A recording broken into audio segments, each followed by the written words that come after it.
Okay, hello everyone. I am back again for some more Unity development. Um, if you are in any way not aware of what's been going on, I've created a little project milestones over here so you can follow along. So the game project is called Overload. It's one of my assignments for my third year of game programming. And we have to do specific milestones for each of the assignments. So these are my actual milestones for my project's assignment that I've posted. So first I needed to construct a world out of flattened blocks that you could step on. Then I had to get those blocks toggling state when you stepped on them. So we worked on that with the first two streams that I've done. And now we are working on the next step, which is to get all the enemies spawning from each of the four corners with each of the four colors, and having those spawners work automatically so that when I kill my enemies, you can immediately see what's going on. So I'll just show you the game real quick. Okay, so I think some linkage happened. Some linkage didn't save. Let me just go through my code. Okay, so I just have to go through my prefabs and make sure they've all been linked properly. So speed, spawner.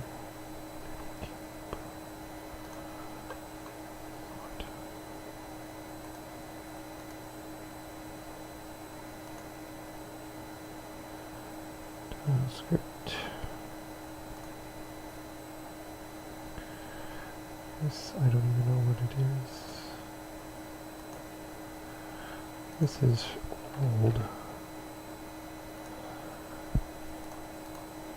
Okay, so enemy cube, enemy spawner,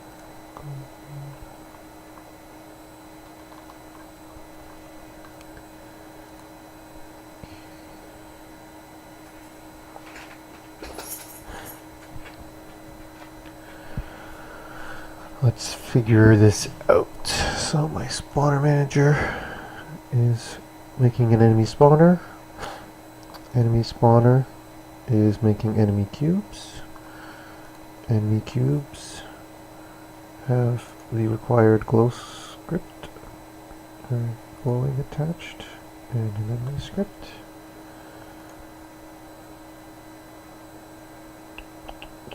Okay, so let's go through our scripts real quick.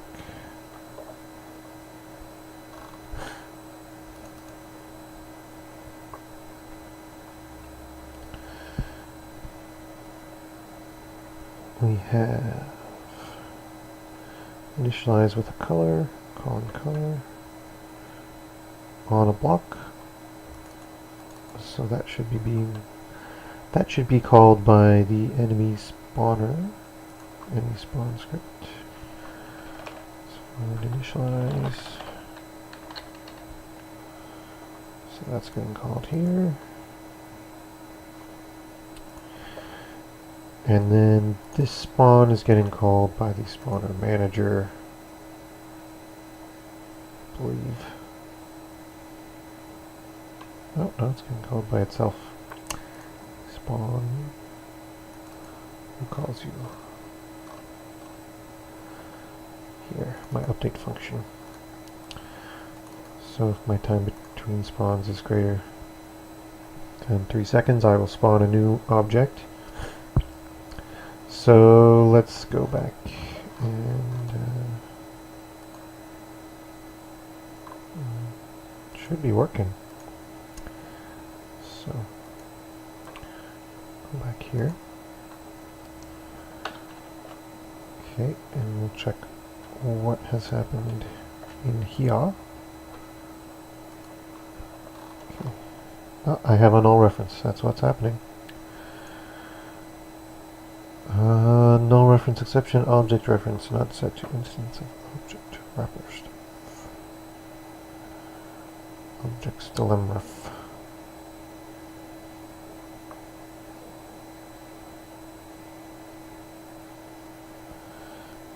So it's line 41 of my spawner manager. There is no object reference. Just gonna close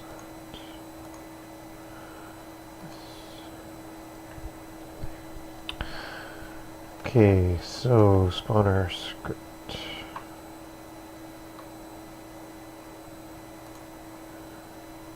Spawner manager script. Line 47. 41, sorry. 41. So this is a null object. Spawner list has not been instantiated. Okay, which it should be at the start. So who's calling create spawner? So usually what you can do is change this to awake, and that'll make sure it goes first, and that will often fix your issues of timing. So let's try that. There we go. See? So that I forced it to go first, so or before the other objects start, so now that will allow it to go. So basically we hit the 3 tiles and they kill those enemies, and then the spawner should keep spawning more blocks. There he is. He's little hidden sharks at the moment that go through the world. But so that's where we left off last time. So these 3 enemies are coming out, and then 2 more can be spawned because we have a maximum number of spawns from that zone of 5. So now there's 2 there. They're overlapping now because I've been running around.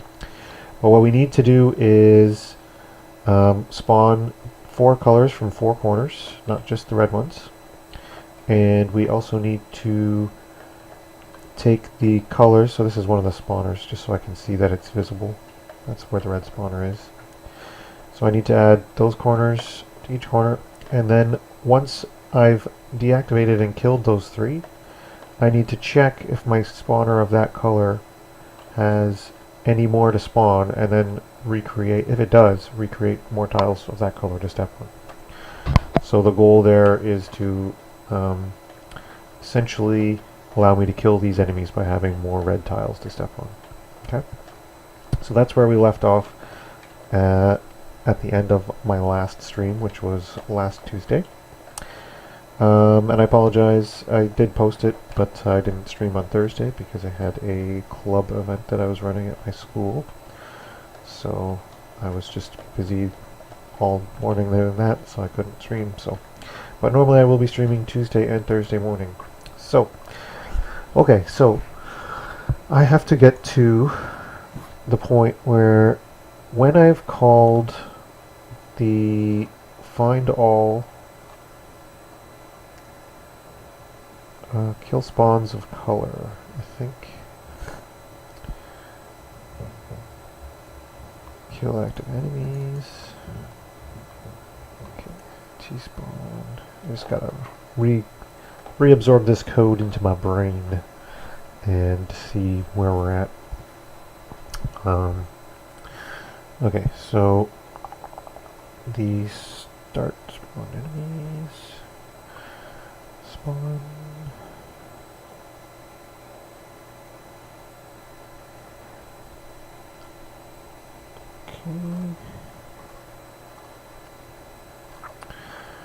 So my floor script, once I've stepped on a full tile set, that's what I want to see. What is it calling? Okay, so it's calling check done and deactivate. If all of them are touched, then I kill all the spawns of that color, and I deactivate all my tiles.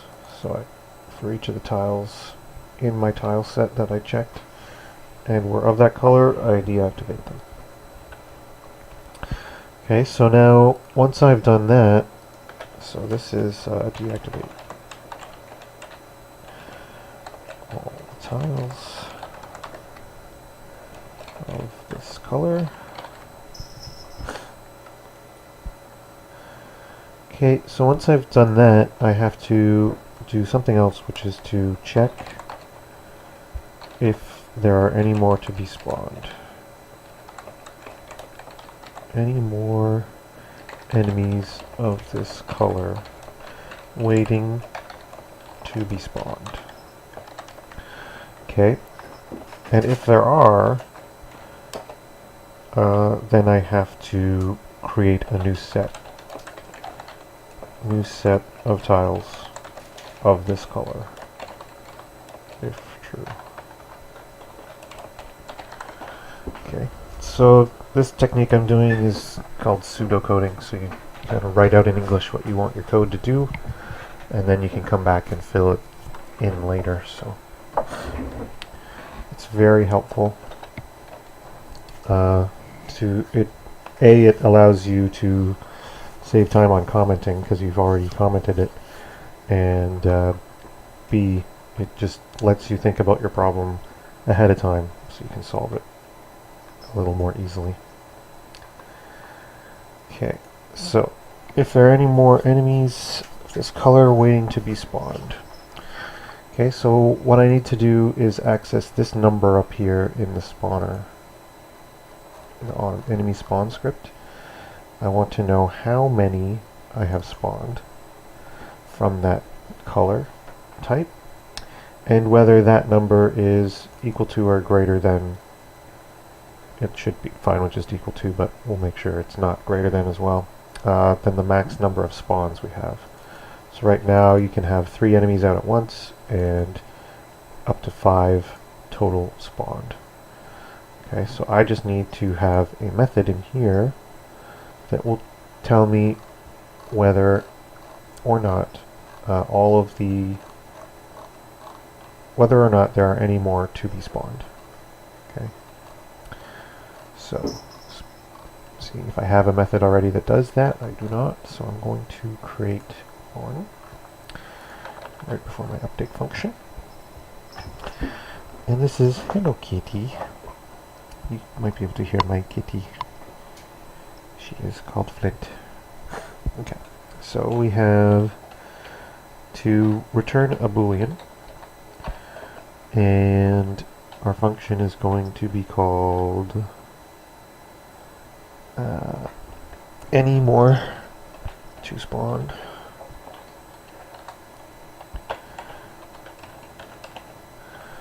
So that when I call it, I can go if any more to spawn, and then it sounds like what the true or false statement should be if I'm asking it. Right? Why are you mad? No, yeah, obviously. Okay, so I'm going to make a bool that's temporary. So I put a T in front from my convention. Any to spawn. Okay, and I'm going to say that is, I want to start with false. Oh, I can just return right away. I know exactly. My class knows exactly what it wants. So I just have to return whether number spawned is greater than or equal to max number of spawns. Number spawned is greater than or equal to max number of spawns. Okay. So this function determines if there are any more enemies left in this spawner to spawn.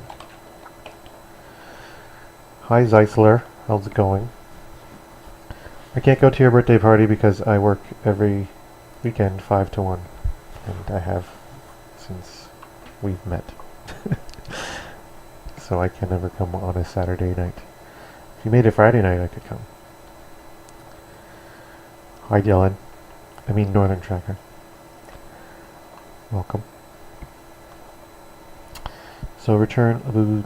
It's going to return a boolean true if I have more enemies to spawn.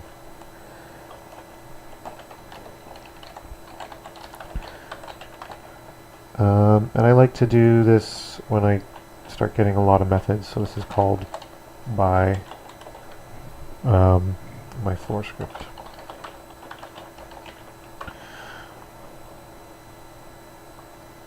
So I can add to that list if I need to.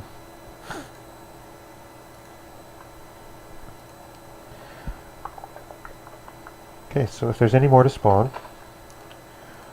so now I can fill in this pseudocode part over here. So if there are any more colors of this color waiting to be spawned. So spawner manager.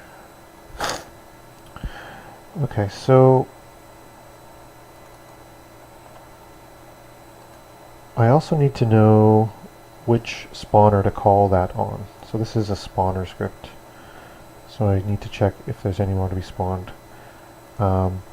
I've already accessed the spawner once through this kill spawns of color because the spawner manager's gone through it. So instead of returning void, I'm actually going to return a game object. Okay, and that game object is going to be the spawner of that color. So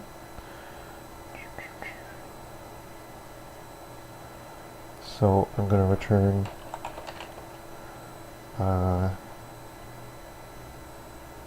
tspawn script. Oh, such a kitty. Oh, there's probably a better way for me to do this.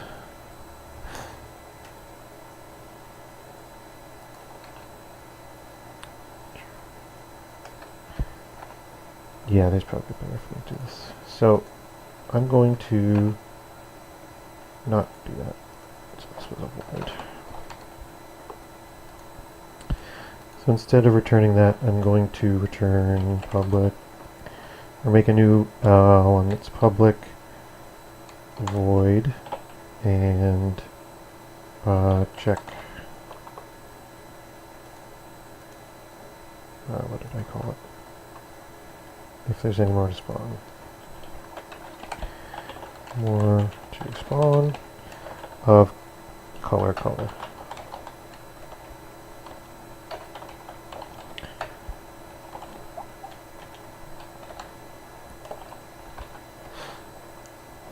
Okay, so this one is going to check my list of spawners and see if there are any left of that color with something to spawn.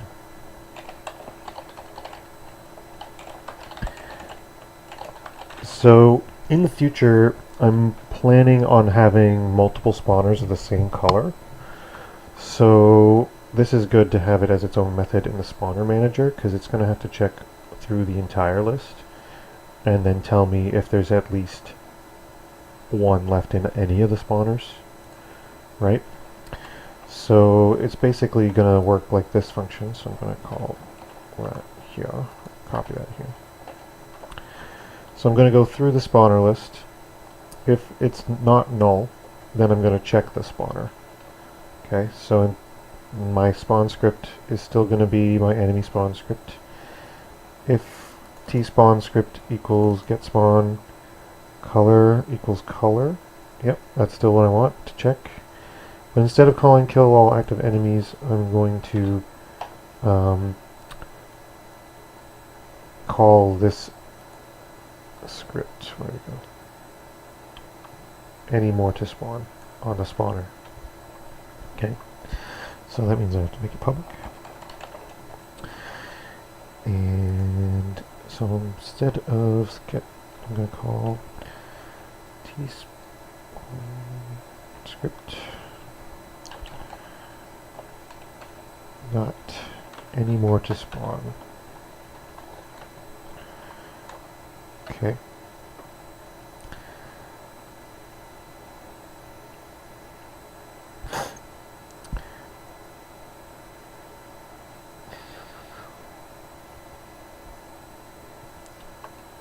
Okay, so that's returning a bool.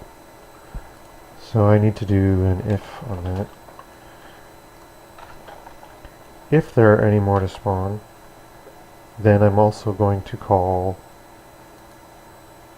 where am I? Where's my original pseudocode? Okay, so then I know I'm just going to return true. So this is going to be returning a bool to my floor script. Okay. So if there's any more to spawn, I will return true.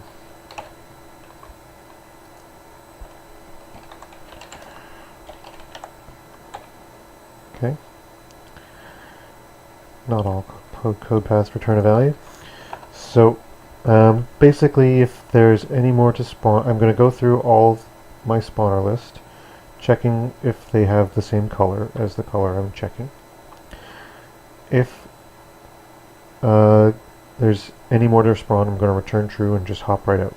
So this can handle multiple spawners now. If I have multiple red spawners, it'll check one.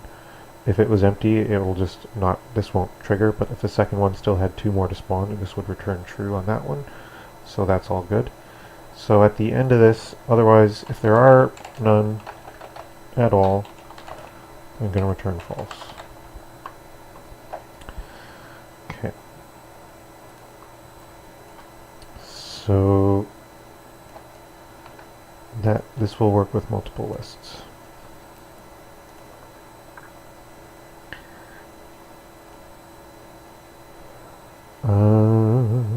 Okay. So enemy spawn script, enemy want to spawn. So I can now call from floor script right here.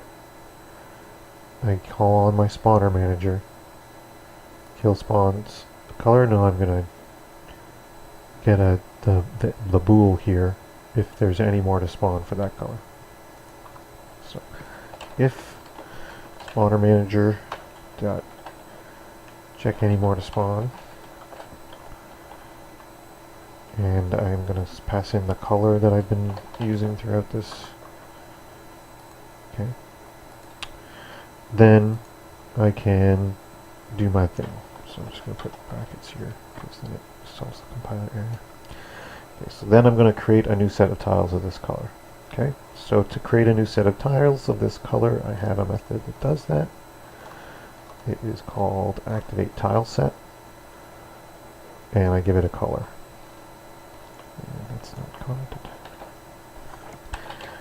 Activates a tile set of the given color.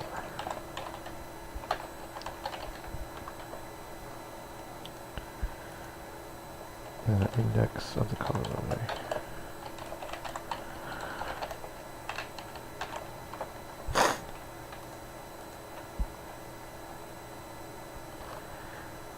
Okay, so what I actually want is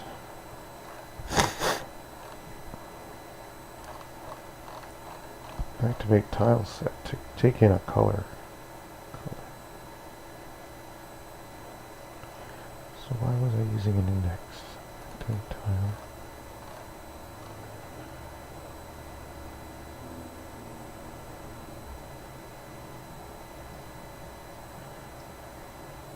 Tile script.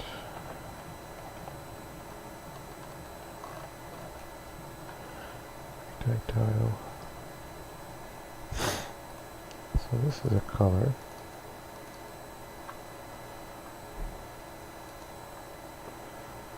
So activate tile wants a color.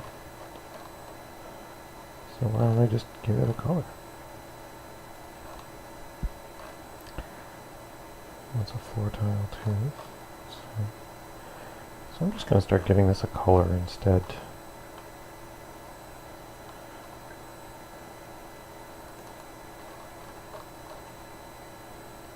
Oh, it does take a color. Okay. This takes an int. So instead of an int, I want this to take a color. And then I can just pass in color. And then something else probably broke. Activate tile set. It's gonna take, I'm gonna give it colors at 0 instead of 0. So I was passing in an index here. So now I can pass a color into activate tiles. So I'll go back down to here, activate tile set, colors at random color.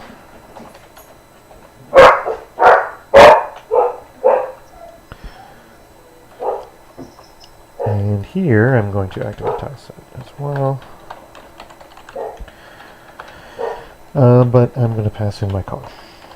Okay, so now when I go through and kill all the spawns of a color, I'm going to check if there's any more to spawn of that color, and if that is true, then I will activate another color set. So now this should work. If I go into here and play,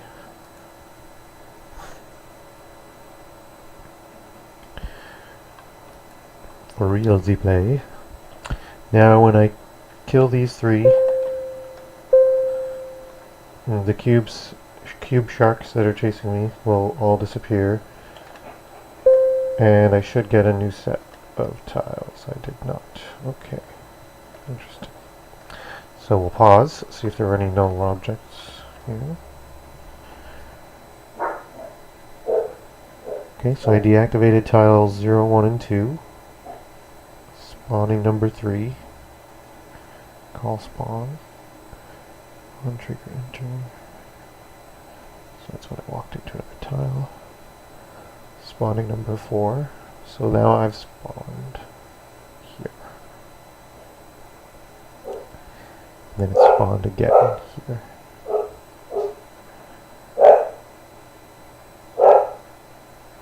Okay, 1 second.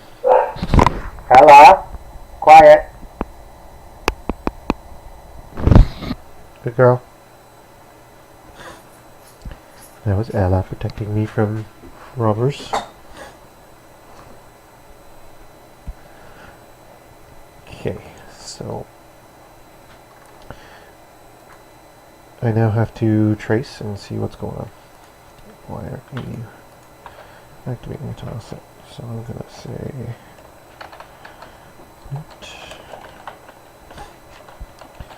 activating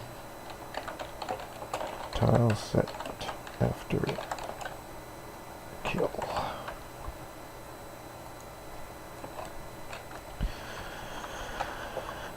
Okay, so we gotta just see if this gets in there. And if it doesn't, we'll figure that out.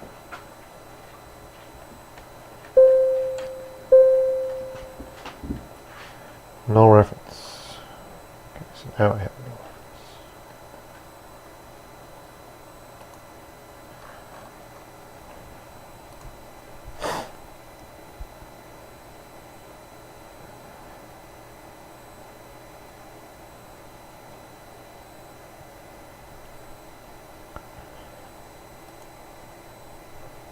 I think I know what's going on. I'm going to make sure they all spawn ahead of time first.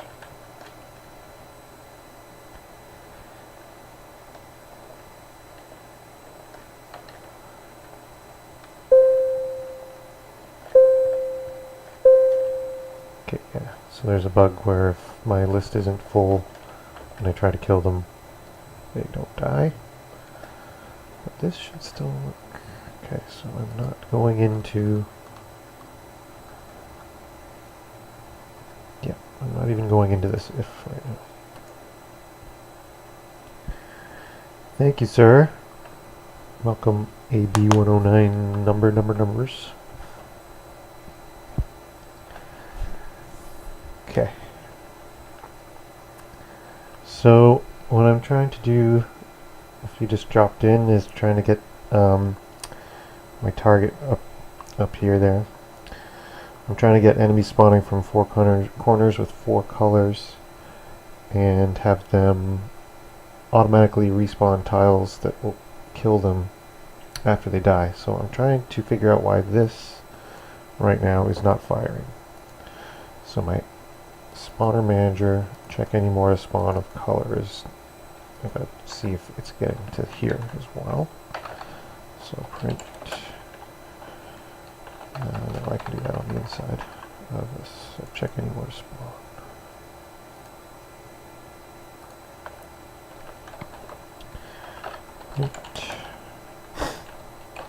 Check any more to spawn.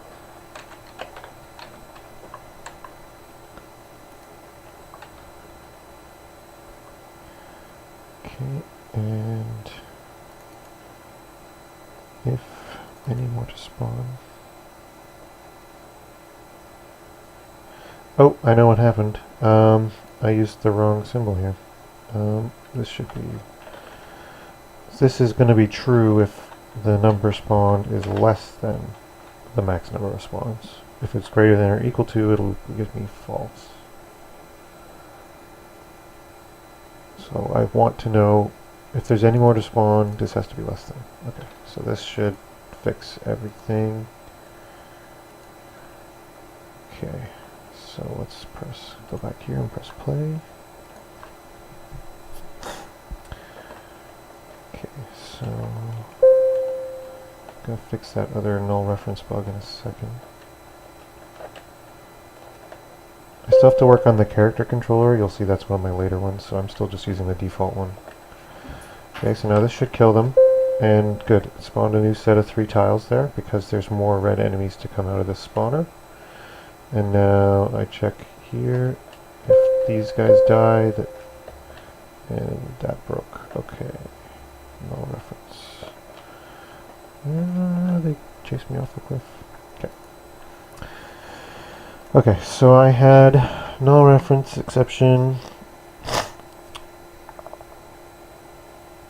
Okay, so what was going on was, I'm pretty sure this is what was going on. My spawner, so this is the spawner.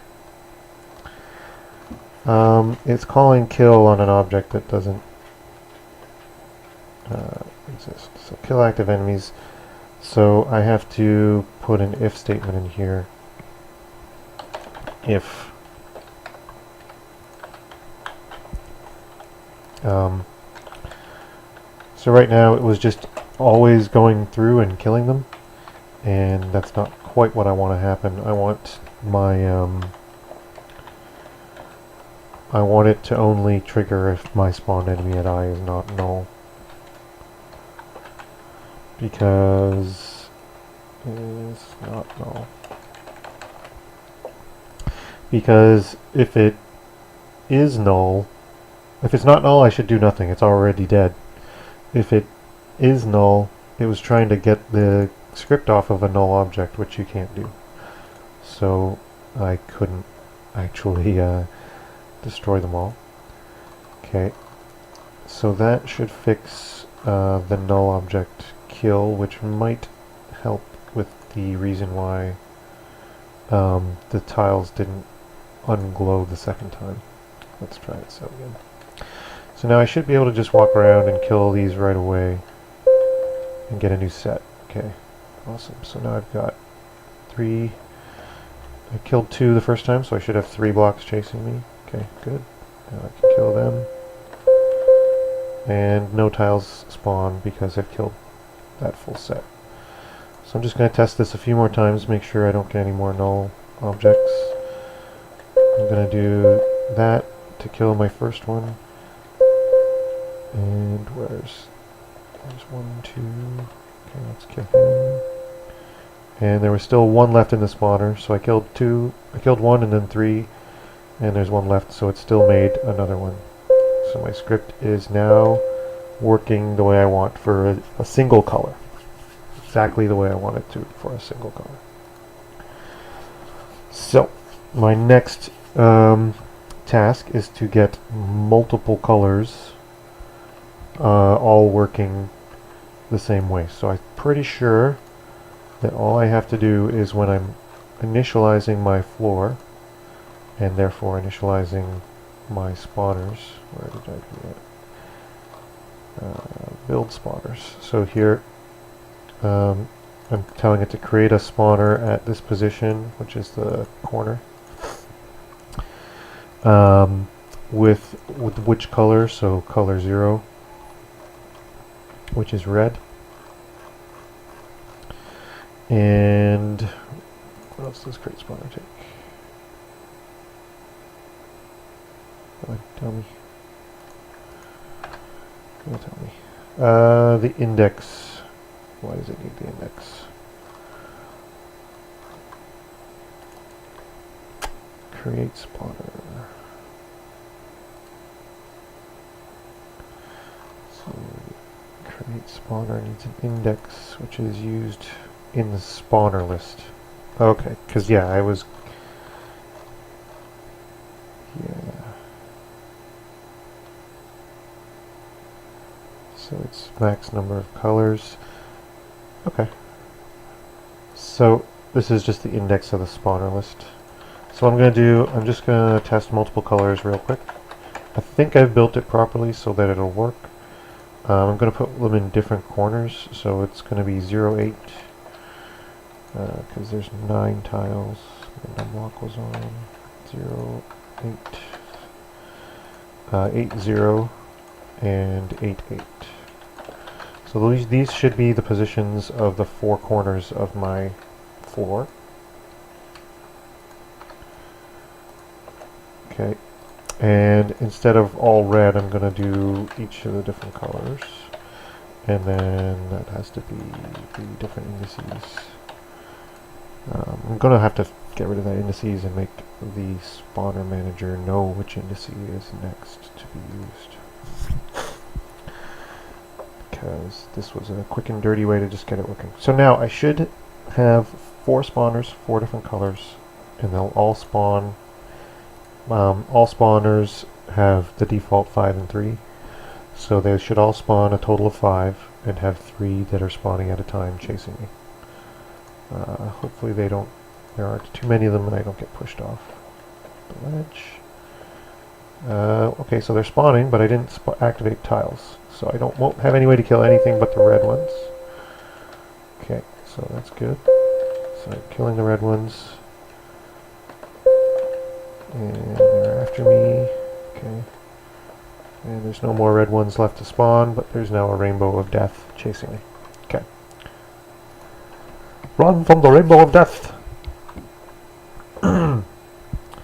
Okay, so the spawners, I spawned them. That was great. I also have to spawn the tiles. So when I initialize, I am calling activate tile set at some point. And I activate, yeah, here. So I'm activating a tile set. So I'm actually going to put this activate tile set into my build spawners because then they're together.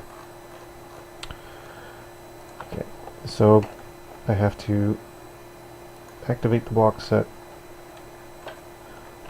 make a spawner, make a red spawner.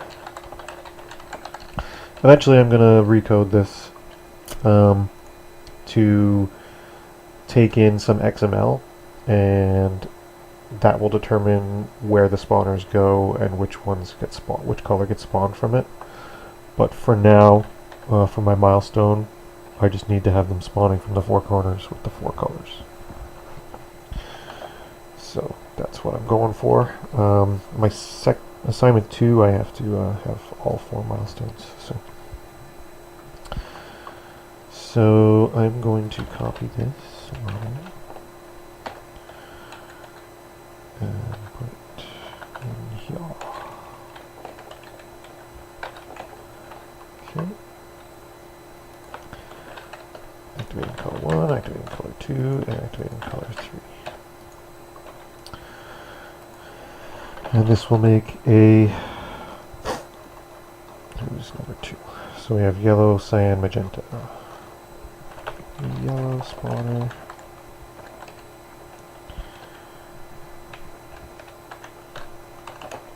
Cyan, magenta.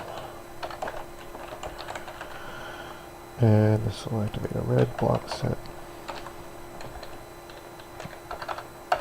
Yellow, cyan, and a magenta block set. Okay.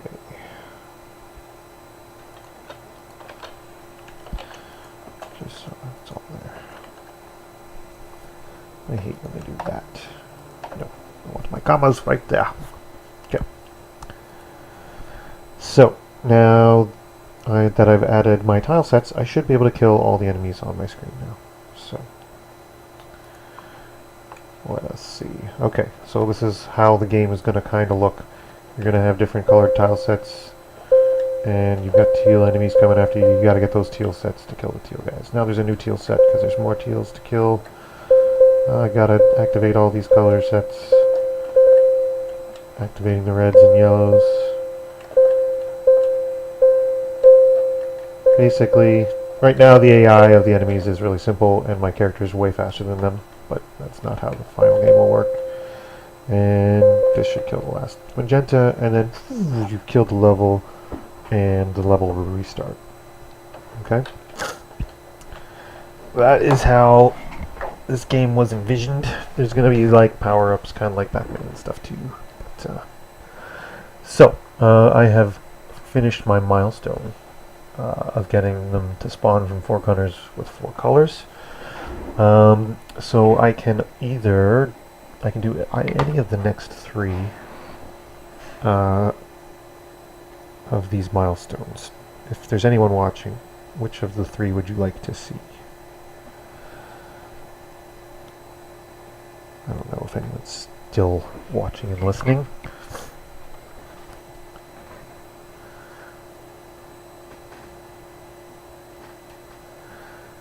Okay, so I'm going to just assume no one's watching, and I'm going to, which is fine, I'm doing this for me as much as for you guys. So I'm going to start working on, I think the AI is a bit bigger. They're already seeking, which is kind of, I think, all he wanted from them.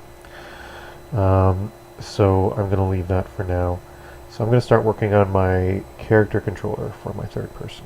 So what I want, this is the default character controller, but what I did was I moved the camera back and out a bit so I could see more of the screen. That's all I did, I just moved the position of the camera relative to the character. So what I want to do instead, oh thank you Dylan, I'm glad you're half twisted. So what I want to do instead is I want to have an overhead view on my camera.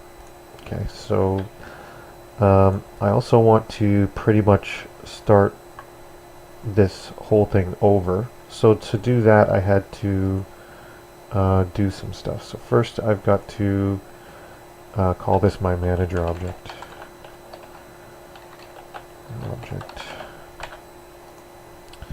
Okay, because my 3rd person controller right now has my floor script on it, and it's essentially a floor manager. So I'm going to add the floor script here instead. Floor script here, and a floor tile is a globe cube. Okay.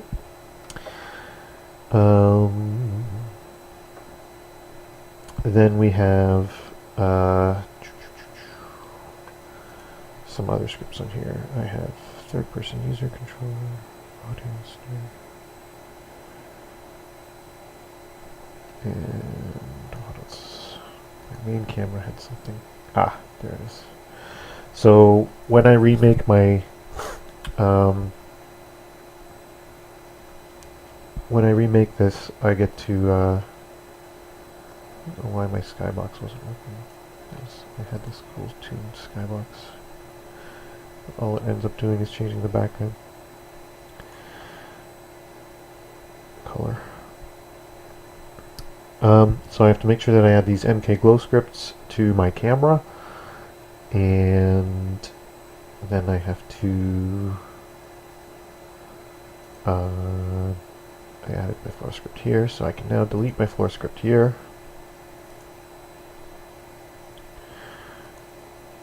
Okay. So I'm going to make a new third-person controller. Is essentially what I'm going to do. So I'm going to make new create empty game object. Sure. Okay. So I'm basically going to copy over the components I need from here to make a good character controller. So I need rigid body, a capsule collider,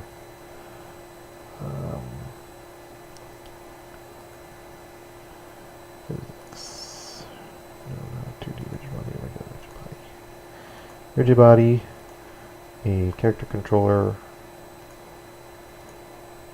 Okay, so those are two things I need. Oh no, I don't need a character controller. The script is the controller. Remove component. Click the thing that removes the component. Okay. Then we got a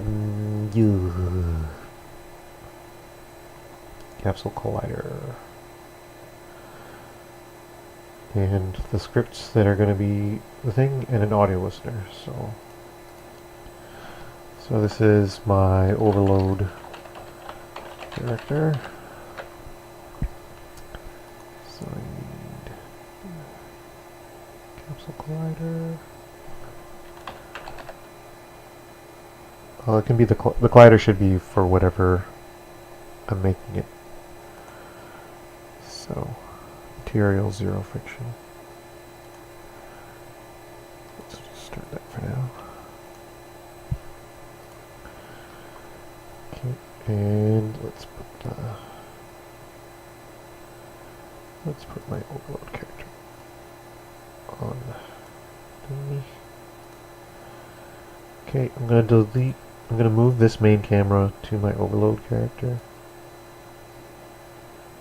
Yes, I do want to break this prefab, so that's fine.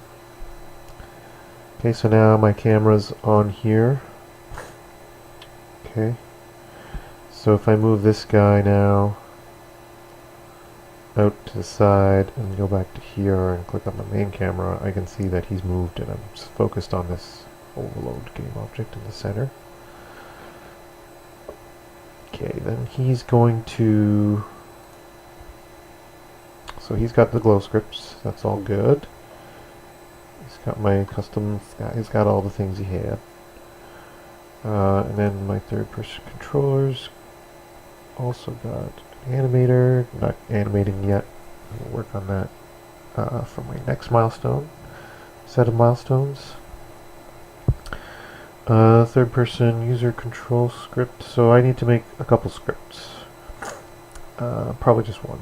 I'm just going to make a overload character controller script. And I do need an audio listener because I am playing sounds. So he's going to have the audio listener. Audio listener. And then, now that I've got all of that in there, I can pretty much delete this guy. Okay, so I'm going to make him a prefab, just in case I need to borrow from him, but I'm going to take him out of my scene. Okay, so now I'm going to make a script here. I'm going to add a new script, C# script, and I'm going to call it overload character controller.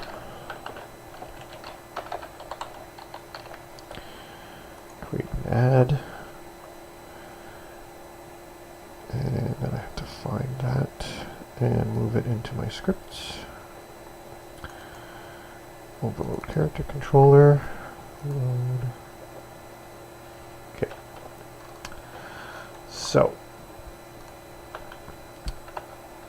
my character controller has to do a few things. So in my update, I've got to get input and process it. Okay. I'm going to need some variables up here for my character controller, so I need to know his speed.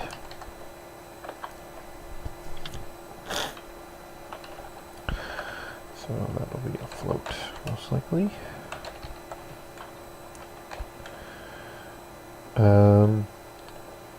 So I'm going to have a speed and a current speed.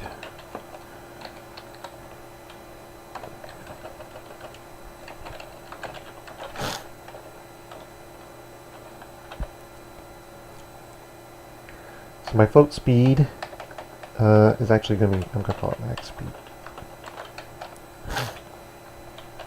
Okay, and I can set this in the editor, but not publicly via another script.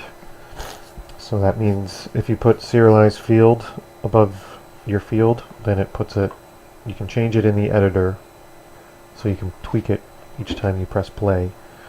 But once it's started, other scripts won't be able to access this because I've left it as private. Okay, so you should tend to do that if you're not going to use it publicly. So I have a max speed and a current speed. I kind of want this game to feel arcadey, so I'm going to only allow the character to move in one of the 4 cardinal directions at a time. Okay, so I'm going to have a private vector 3, vector 2, I guess. I could probably use a vector 2 because I'm only going to be it'll only be the x and y speed. Let's do vector 3 just in case we need it. So this is a vector 3 and this is the current direction of travel.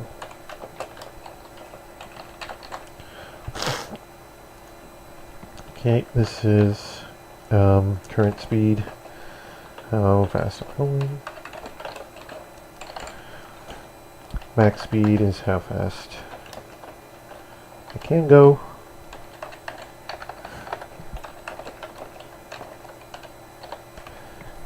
So if I'm using a current and max speed, I will also need a acceleration factor, which will also be a serialized field. So this will be how fast, while I'm holding my button, how fast will my character controller be able to move. So this is going to be acceleration. Okay. How fast I accelerate while holding the button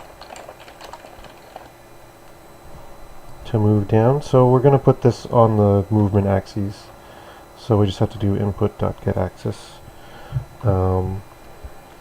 So it'll work on WASD and your up, down, left, right arrows automatically because those are what they're already built into being.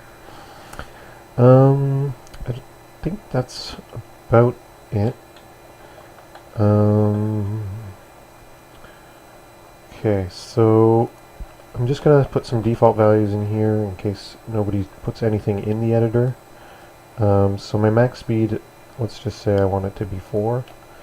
My current speed should start at 0. My current acceleration should be, we want it to be,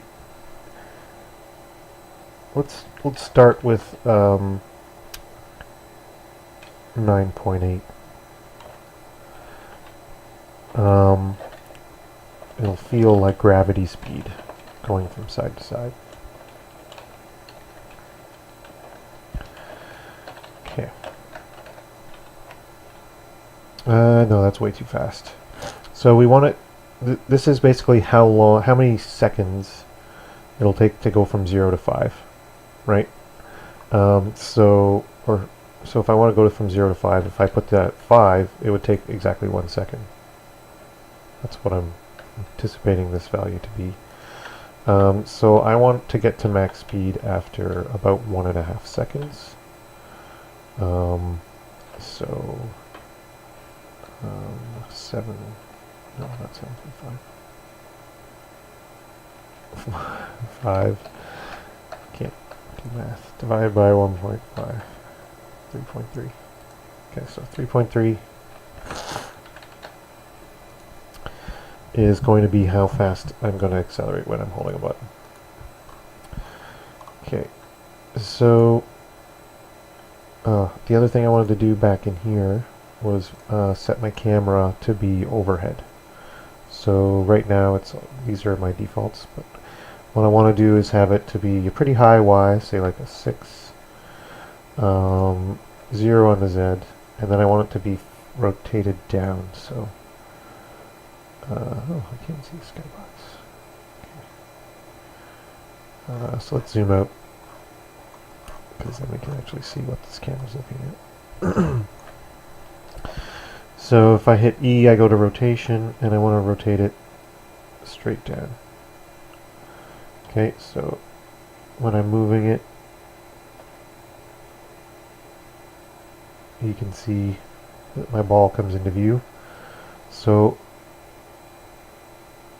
what's going on here? Why were the Y's and Z's changing? Oh, because I've rotated it around. Okay. So I want it to be right about there, which is looking like X90. So if I hold that X90, perfect. Change these back to 0, because I don't want them to be like that. So I'm a little too close to my level, so I want to zoom out again. So I'm going to put that at 9. And that should, maybe, I'll put it at a 10. Let's see, that looks good. So you can see in this camera preview, that's what my camera's going to be looking at. So now if I hit play, you can kind of see what's going on, but I think my code broke. My code broke, because here, my manager, the size of my tiles is actually 2.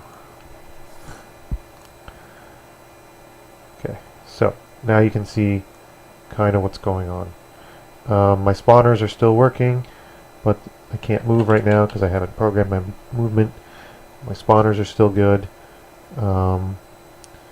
but they have no player to find to chase. So if I pause and look around, I've got enemies. I got an enemy spawner and an enemy cube over here.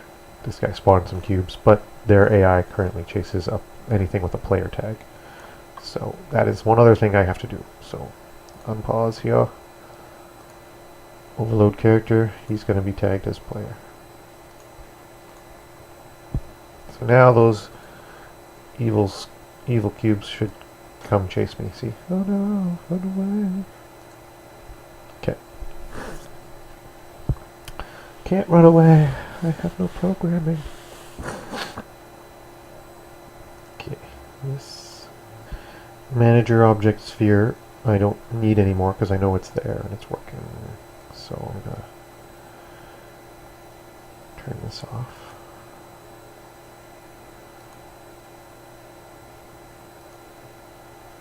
And remove the collider because I don't need it. And my shredder because I don't need it. I'm just going to delete this sphere object because all that matters is the manager object with the scripts on it. Okay, so I press play. So they're chasing this player, but my player has no visible cues to say this is the player. So I'm going to add a component. And I'm just going to add going to be a sphere. Now I need to add a game object to it. So I'm going to create a sphere as a child of this overload character. Okay, and the sphere will be at 0, 0, 0 relative to my character. And that's it for now.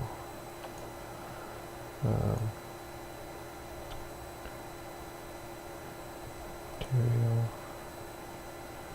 Let's make my character look a little bit different. Let's make him a rollerball gray. And let's see how it looks. Okay, so I kind of look like Marble Madness character. Hello, Mr. Cryptic. How's it going?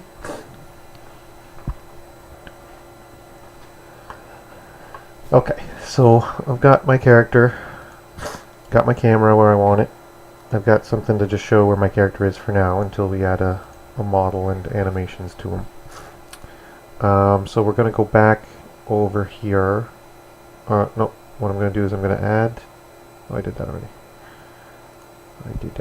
I'm going to save this. Okay. Good. Are you one of my friends? And I just don't know your name. Mostly my friends have found me.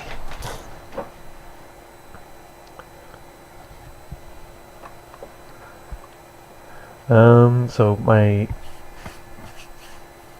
just gonna get some basic... No, you're a random? Well, welcome. I'm just a third-year game student working on some Unity projects here. I'm just trying to show people how I work. And hopefully help people in the process and get help while I'm doing it. So,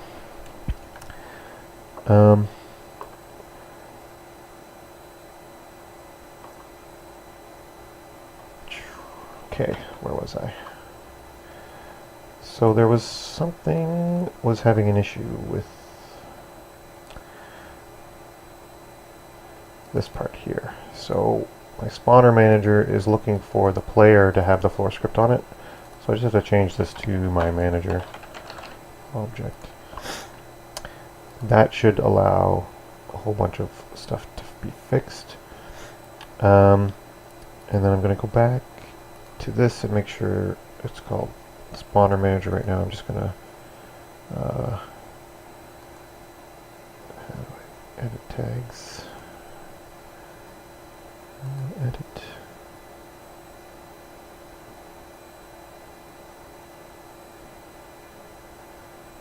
I'll just go in here and add the tag then.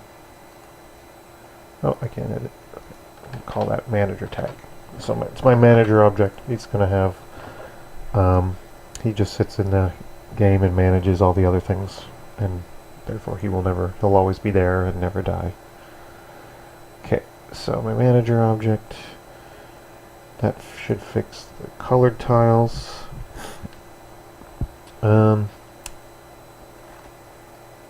I've got to look through here for anything with player. This is a school assignment, but I have designed it to be a bit of something I can work on once I'm done school and potentially throw it out on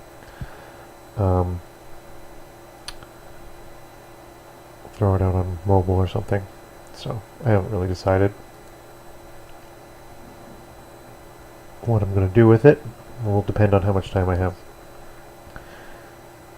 as with most things. Okay, so I'm just looking for any references to player because I'm making my own player from scratch. I was using the default one, so this is now a manager. I was using a default third-person controller, and I'm now at the next thing. I used to have TeamSpeak. I don't use it anymore.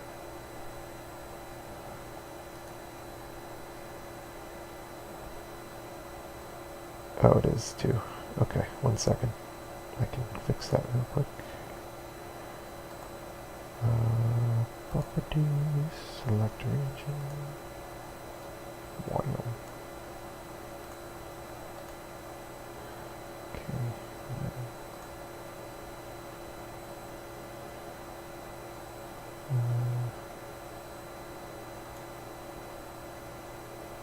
second. Maybe have to move it around a bit.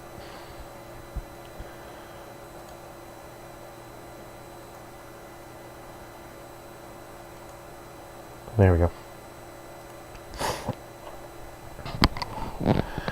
That air conditioner sound is my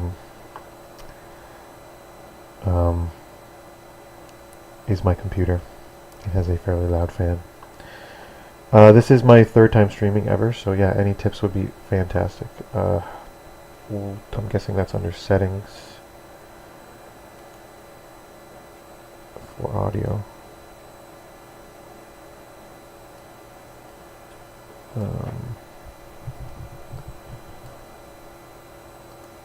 Microphone noise gate. That makes sense. Okay, so, yep, it looks like my gates were set to when I had my mic not boosted.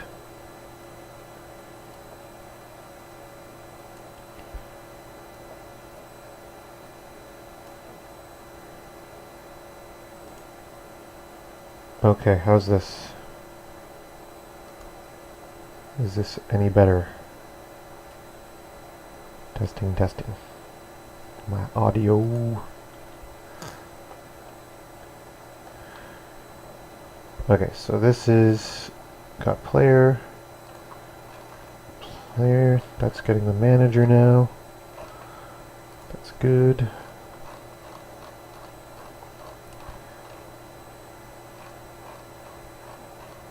I did add a gate, so just let me know if you can still hear my loud PC in the background.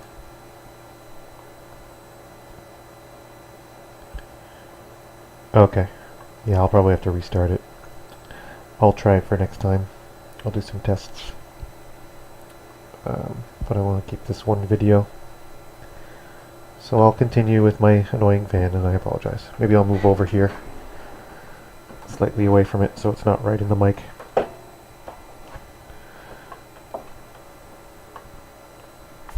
Okay, so this is looking for player. That's good. Hello, Callow Creation, welcome. Spawner manager.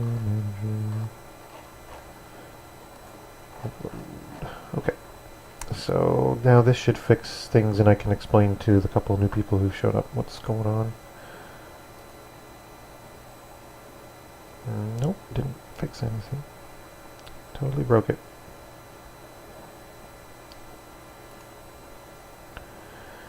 Well, reference spawner manager week CS24.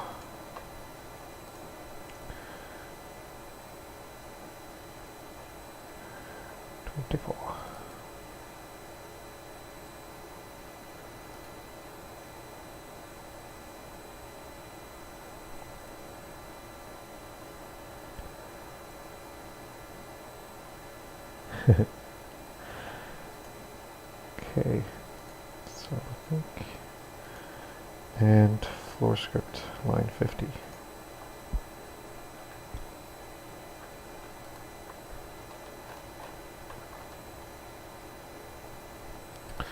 Yeah, so manager, I just retagged it, so tags, manager, that's done. Okay, maybe I have to retag it. Yeah, because it's now undefined. That's what happened. Okay.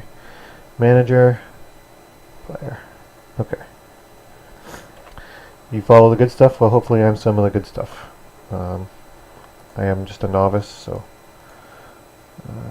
but I try to talk while I'm working and explain what I'm doing and why I'm doing it. I find that's helpful. Okay, so this is the game, basically. It's kind of Pacman meets Q-bert. Eventually this ball will be moving. We're working on the character controller, and these objects are now hovering in the middle of me. But if I jump on these tiles, the 3 pink tiles, it would kill all the pink blocks that are chasing me. There's 3 blue ones, but you can't see them all because of the camera angle at the moment. You would hit them and eventually do that. So what I'm working on now is the character controller. It's going to be point to click, so when you click on a tile, you move to that tile, because I want to eventually throw it on the mobile. but it'll be mouse to click for most of it. So I just was using the default third-person controller to get all of this set up and working, and it was working perfectly, so I've now moved on to the character controller. So that's what I'm working on right now. Okay, so I'm going back to my overload character controller. Make it big enough for you guys. Okay, so I'm going to have a max speed, and so this is just to, I'll start at 0, go up to 5, and in 1.5 seconds I want to be able to get up to my full speed. So this is just temporary. I don't really know how well that's going to work until I get everything working. So what we're going to do is I need to get my mouse click, and so not get input, I'm going to get mouse click. I'm going to translate that to the world, or figure out what block that is. I think this might all be one line, but I tend to work with pseudocode. So I want to figure out what block I just clicked.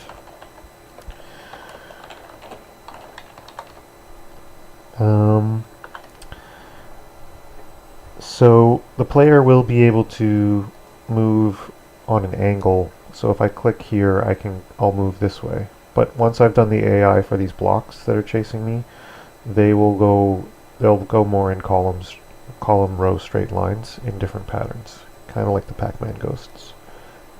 Each color has its own pattern. So what I want to do is just get the block, and then I make a vector from where I am to that block. Forward vector, or turn to face that block, I guess. And then calculate so when I've turned, my speed will go to 0, but if I'm moving in the same direction, my speed will stay constant. So recalculate speed, acceleration.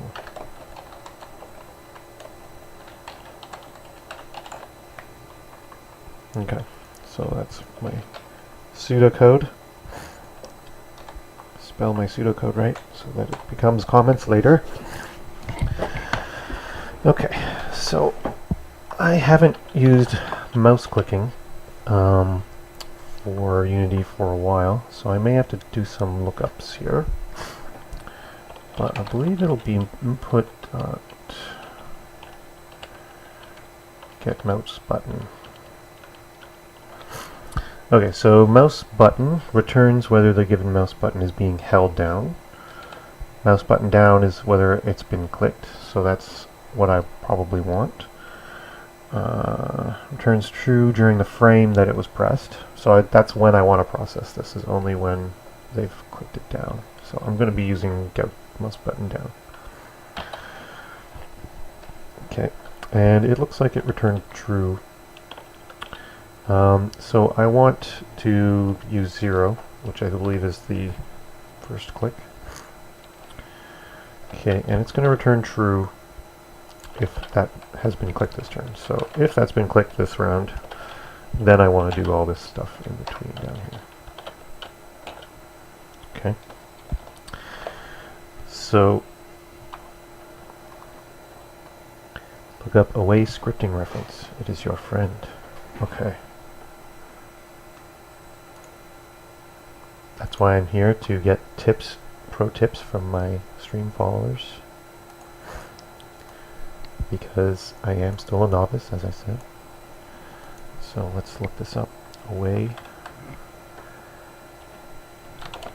scripting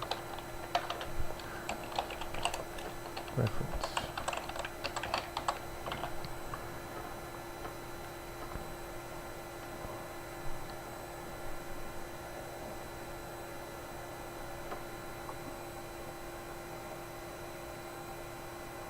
That looks like something different. Did I make a typo? or perhaps he could give me a bit more information. But in the meantime, okay, so when I'm clicking on a block, I have to do a raycast.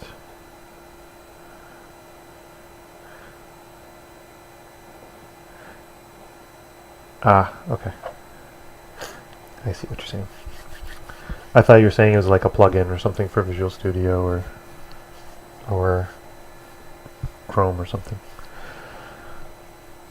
Okay, so I figure out what block I just clicked. So I need to I need to throw a ray out that I think I may have to look up my class notes as well, because he just taught us this week, and I didn't pay as close attention as I thought I should. Everybody look away, and by that I mean I'll take you off my main screen for a second.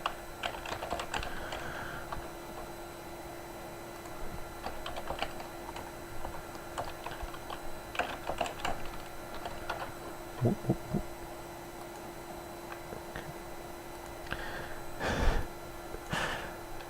Haha! Look, I'm magically in my classroom. Okay. So I am in this one. I've been using Unity for just over a year. So I did So I did the Great Canadian Apathon, which was number 4, which was in the fall of 2013, and or no, it was winter 2014. So last January, not this previous January, but the one before it. And we had not had any Unity before, and we just said, screw it, let's use Unity, and we're using this. It's a design challenge. You have 48 hours to make a game for mobile. We said, I'm just going to do it. So in 48 hours, we learned as much as we could about Unity, which is pretty funny when you're, on crunch time trying to get something to work when you know nothing about an engine. And so that was a fun learning experience. I learned a lot, but because we were learning it on our own, we didn't learn it well. And then I had last fall, I had the following fall, I had a course, and then I have another one this fall. So I've now been using it for about 6 months total of actual use. Hello, whatever Twitches, welcome. Okay, so I'm going to look at my content now. Learning materials. I think we were module 4. Okay, so it's recasting. Oh, it's a video. Ooh. Okay, maybe I'll ask you guys. What's the best way to figure out which block I just clicked? And in the meantime, I'll allow you guys to do that, but I'm going to Google it as well. Unity, figure out what was clicked. Pretty sure I have to send out a raycast. And I'm looking for an object of that type.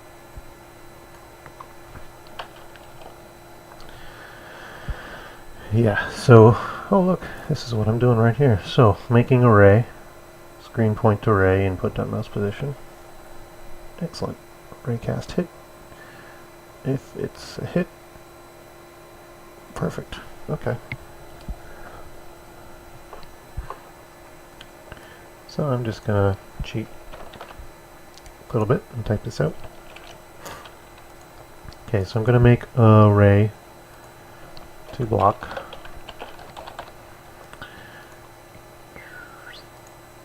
Raycast hit.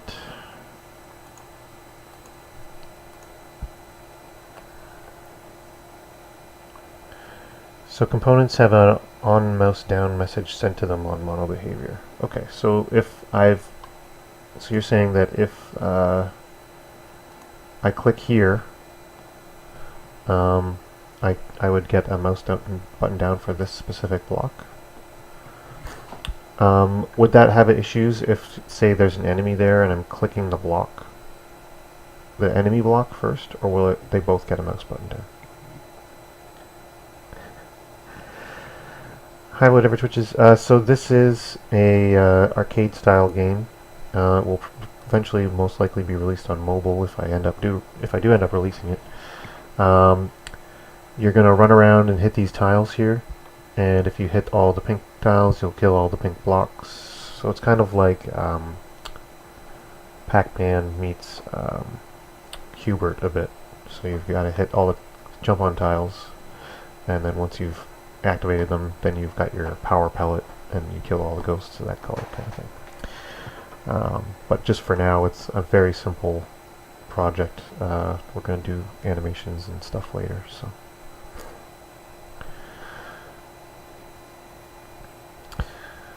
So I want to use ray cast for specific collider checks. Yeah, that's what I thought, because if I used the on mouse button down, if I clicked here and there was an enemy there, I would get the enemy's on mouse button down, but not the block that I clicked on, I believe. Okay. So what I'm going to do then is make the right cast hit just like this. Come back here. Okay, so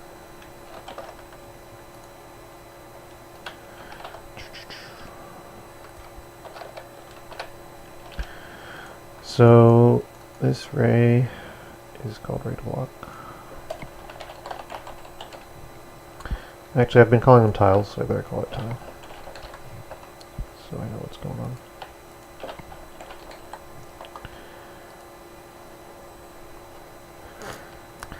Out hit, that's the distance, right? 100. So that's how far I'm casting it out. So I know, so I'm casting it from my camera to my mouse position, and I know it's only 6 away, so I'm just going to make this like 15, so I don't use as much stuff. Okay, so for now I'm going to test and make sure that this is working. So I'm going to press play.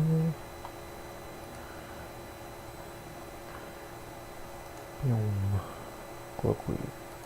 Okay, so I'm getting glow cubes if I click that guy.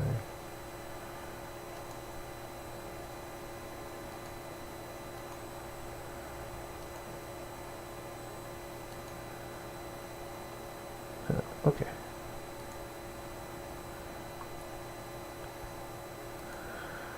Well, if you guys are leaving, thanks for dropping by. I appreciate it and your help and watching.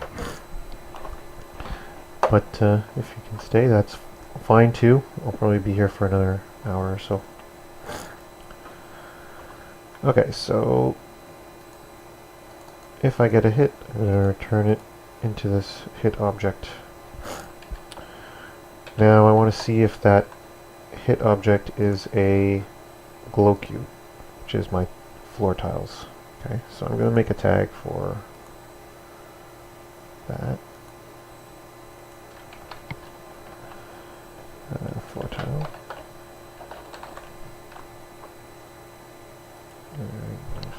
Properly, it'll work.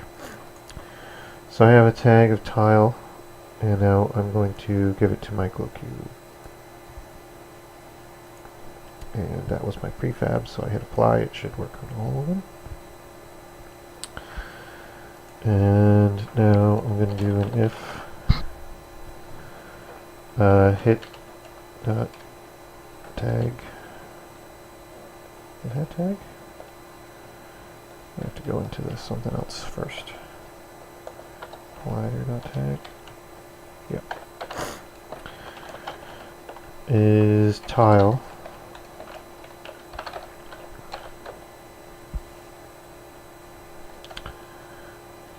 And then I'm gonna just print out which tile I hit.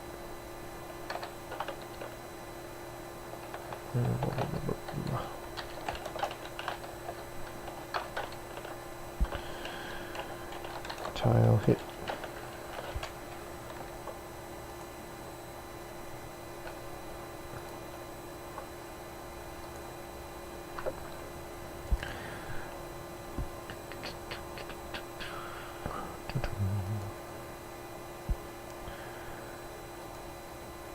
So tile hit, tile hit. But if I click over here where there's no tile, it's still saying there's a tile hit. That's interesting. Interesting.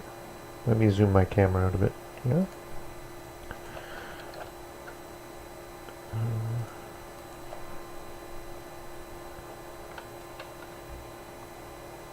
Why did that happen?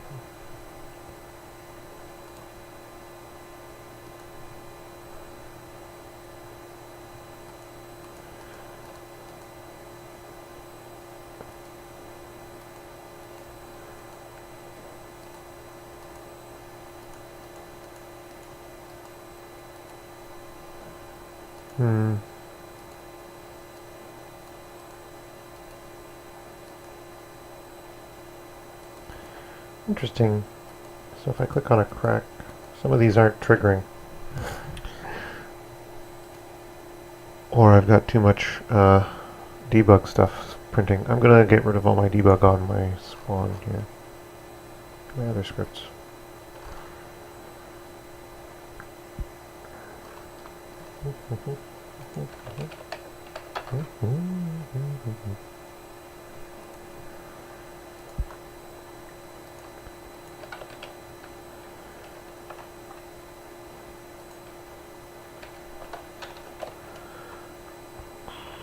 Oh, that's fine.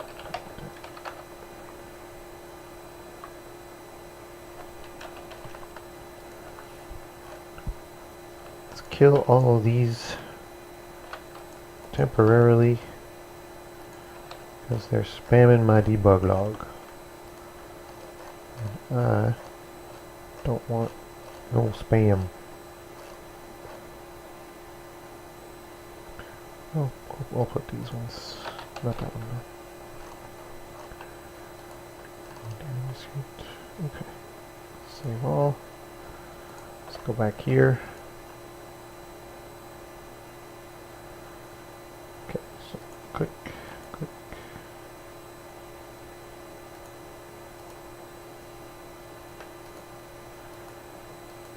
Interesting. This is kind of not working the way I hoped. It doesn't look like it's hitting every time. Is that perhaps because my distance is too short? Yeah, that's probably it. Yep. I made that too small because Pythagoras. Pythagoras is a bitch. Where am I? Over here.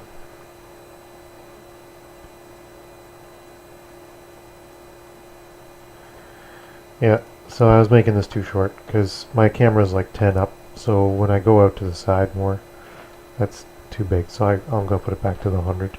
It's still short enough that it'll hit everything, and I bet that's what was going on.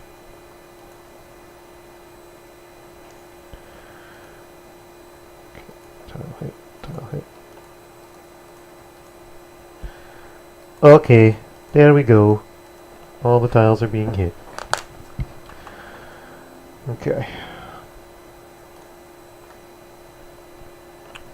So that is all. You just have to make sure your distance is far enough to hit everything you're trying to hit. Okay. So now that I figure out what I just clicked on. That's this thing. It's the collider of that tile. So now I want my character controller to turn to face that block if I've hit one.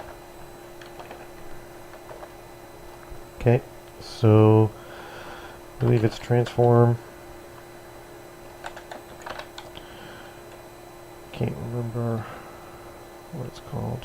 Face, look at. Transformed, I look at, and it'll be hit the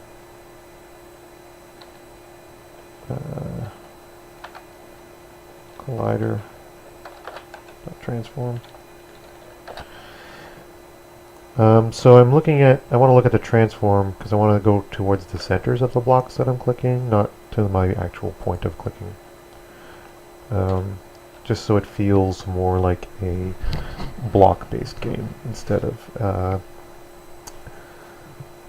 straight lines. Okay, and then I'm going to recalculate my speed and acceleration.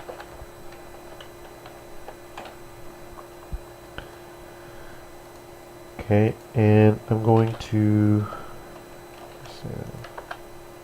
know that I hit the tile. So in here. So I'm then going to I'm going to give it movement.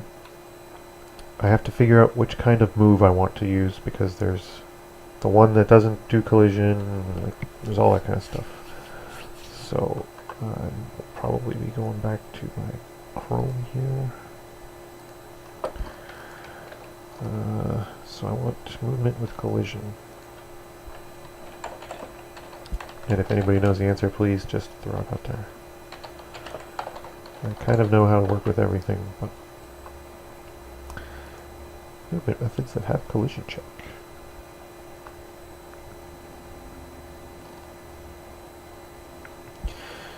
A rigid body.move position does check collisions and won't move through other objects, assuming they can collide at all in the first place. So that is what I would like. I'm assuming that Eric 5H5 is correct, and I'm going to use that one.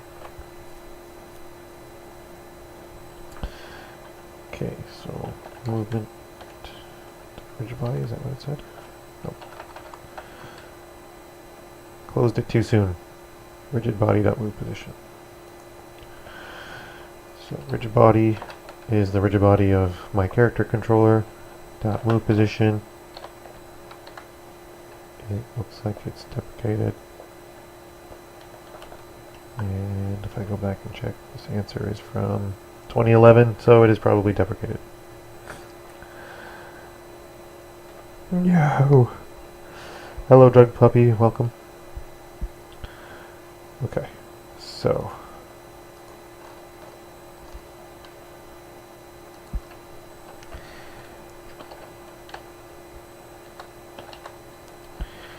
movement. Character movement. Let's go. Deprecated is something that it used to work, but you're not supposed to work with it anymore because it doesn't work as well as the new thing that they released. So I can tell it's deprecated because rigidbody.move gives me absolutely nothing in IntelliSense.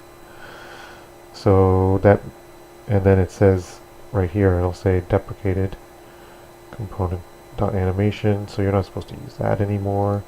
If it says deprecated, you don't want to use that anymore because it's not supported anymore and will likely not therefore work in future versions. You'll want to start using the new stuff. It's usually still supported for a few versions, but after that it's not going to be good. Okay. Rigid body.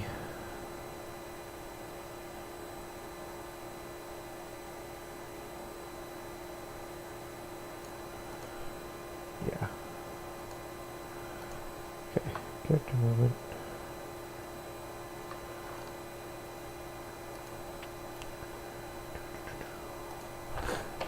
Unity. Character movement.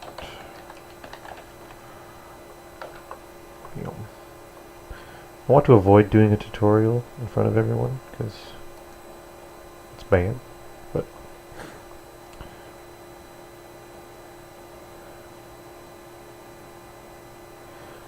okay, this looks like what I'm looking for right now. So character controller.move. It's a complex move function taking absolute movement deltas, and it'll move the controller by motion. Motion will only be constrained by collisions, which is what I want. It will slide along colliders. Collision flags is the summary of collisions that occur during the move. So here's an example. I have float speed, jump speed, gravity, move direction, starting at 0.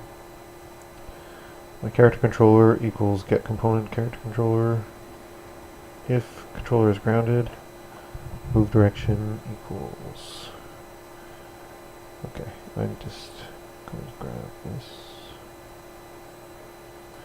it looks like I need a character controller on this guy, which makes sense. Oh, I guess I know that. Okay, so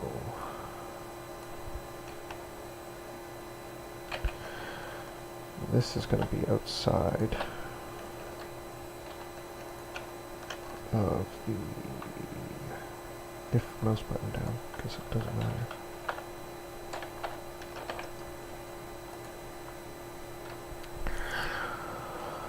Okay, so I'm going to just call this move direction because then it will fix all these things. My speed is max, is my current speed.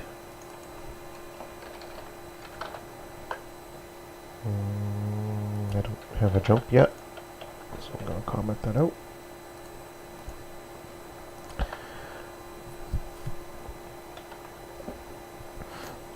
Okay, and okay, so if the controller is grounded, so I also need to make sure that I have a character controller on this thing. So I believe I do that.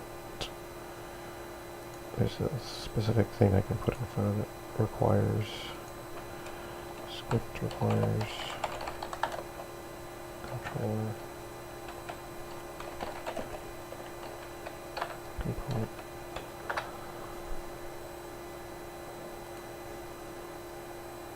Yeah, so I put require component type of whatever.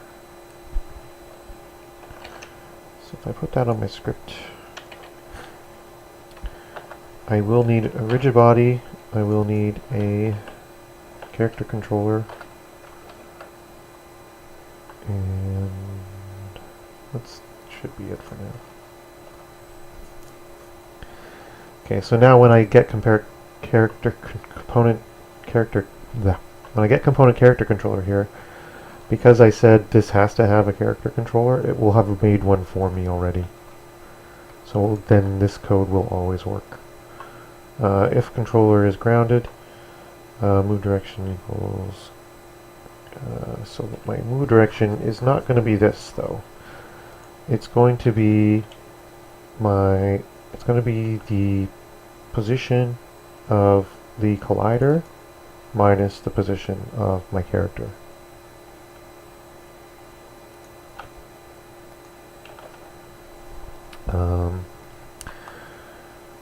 Transform direction. Okay, so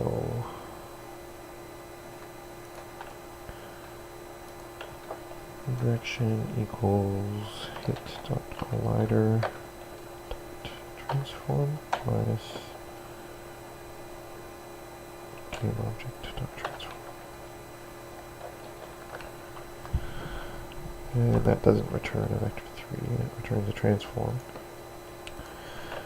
But there's a vector 3 in a transform, right?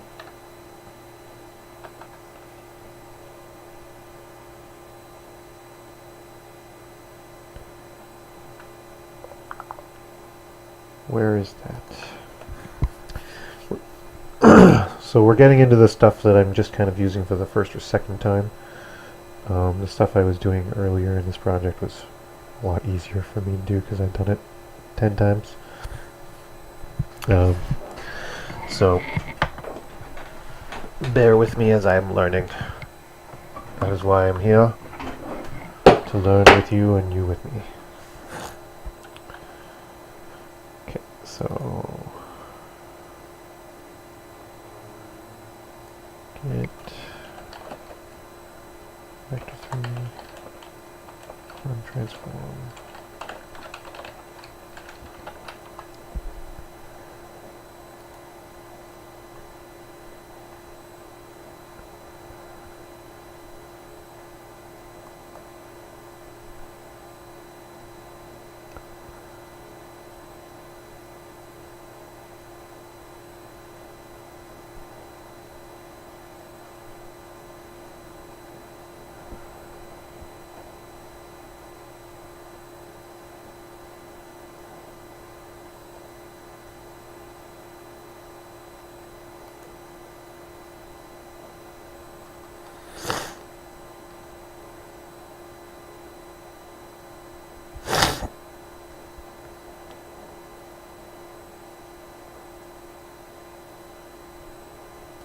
Position is a vector 3. So I need the dot positions.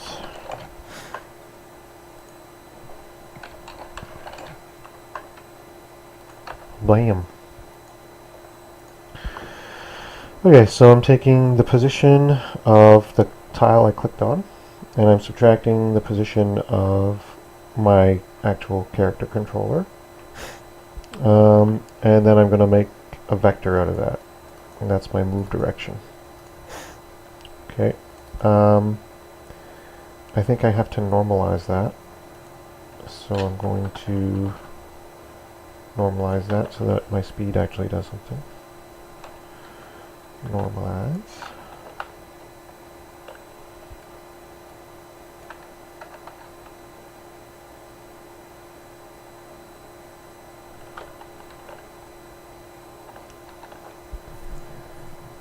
Why are you mad?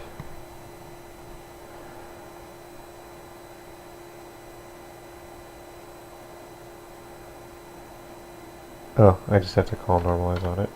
Yep, that makes sense. Move direction dot normalize.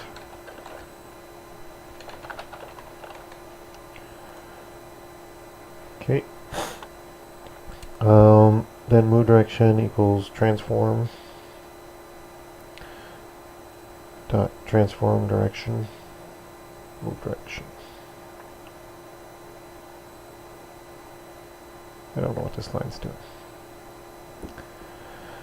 So I highly recommend when you're copy pasting code into your thing. One of my teachers is like, own your code, know what that line is doing and why. So that's what I'm trying to do right now. So I copied this over. Transform direction. Transforms direction from local space to world space. Okay, so it's taking the direction. I think I don't necessarily need to do that because of the way that they were doing it. I'm going to comment this out and see what happens. So then I multiply my move direction by current speed. So my current speed, because I just clicked a new spot, I want to set my current speed to 0 so that my character kind of pauses whenever I'm changing directions. Okay. So that's going to be when I clicked. That's not going to do anything.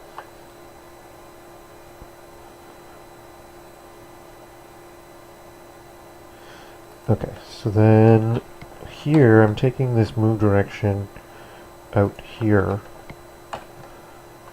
Okay, so when I click, I'm going to set my speed to 0, and I'm going to calculate the direction that I'm clicking and normalize it. Then every frame, regardless of whether I've clicked or not, I need to set my speed up with stuff. So that's not needed. And controller, why are you mad? That's probably game object controller.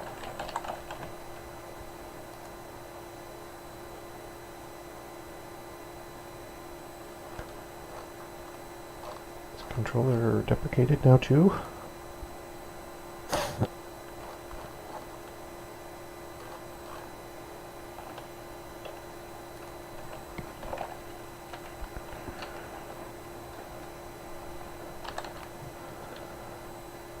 Oh.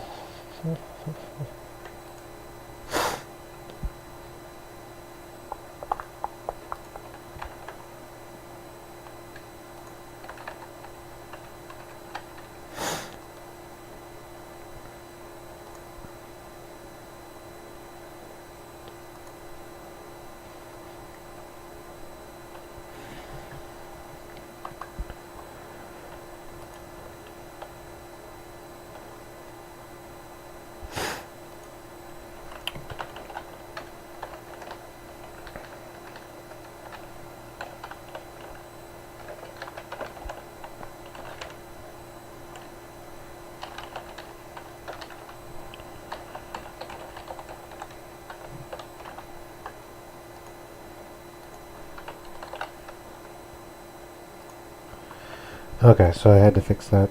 I have to get the character controller component and call move on it. And it's going to be my move direction times time dot delta times, so that it calculates how much of that speed I do per frame. Okay. So my move direction is going to times equals current frame, or current speed. So the first frame that I come out of here, I want it to be 0. But then my speed is going to increment by my acceleration factor. And then I'm going to clamp my current speed. Clamp. Math.clamp. Math.clamp.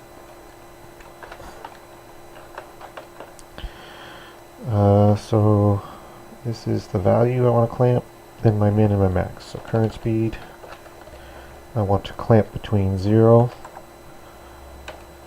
and my max speed.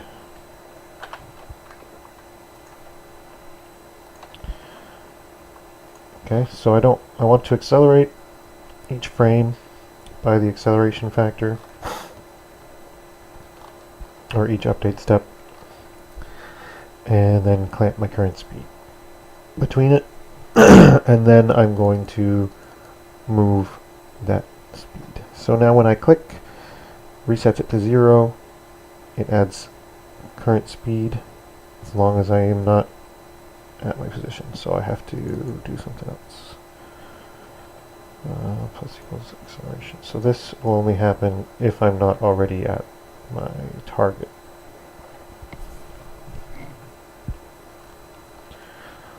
So I need a target tile.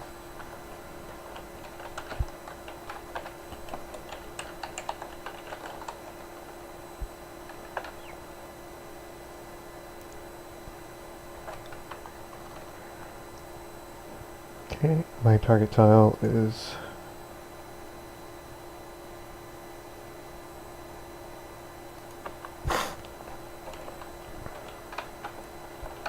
target tile equals hit dot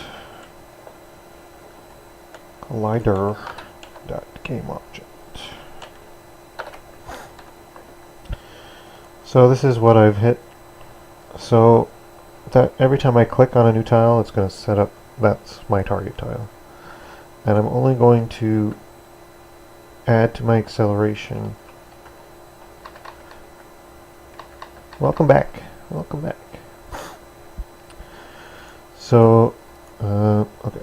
So, I'm going to multiply it by my current speed. Then my current speed will equal, I'll add my acceleration, and I clamp it. Okay, so now I want to take my target tile. I don't want to do this part here if I'm already at where I clicked. So if, in fact, I want to slow down. I'll probably, do I want to stop on a dime when I get to where I want to go? Let's play around with this after, I guess. So if, gotta start doing some pseudocoding here, guys. Not enough comments. So when you see not enough green, you gotta add some green. Gotta explain what you're doing. Okay.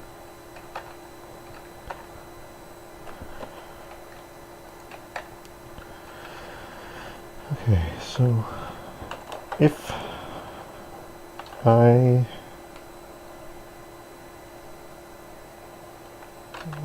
just set up information I need to capture information about the block, the tile. Keep calling them blocks, but they're tiles. So target tile is going to be the game object that I clicked on. I'm going to reset my current speed to 0. I'm going to change my direction to be where I clicked minus my current position. I'm going to normalize that.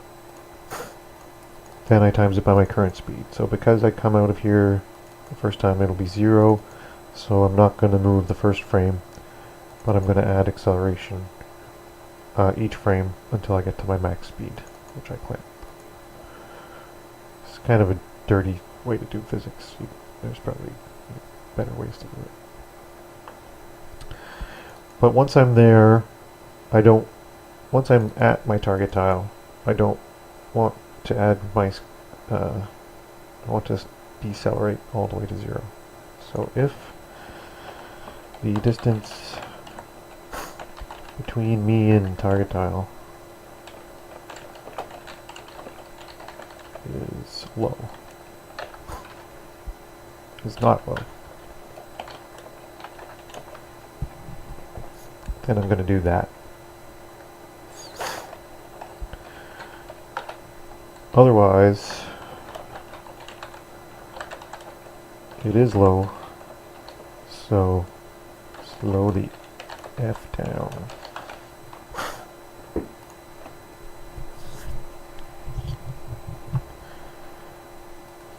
Okay.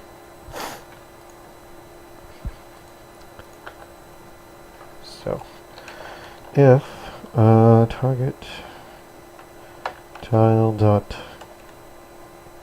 transform dot position minus my transform dot position. So if this is less than, I'm going to need some kind of, it's not low, so if it's greater than, if it's greater than some constant, and the constant will be my stopping distance.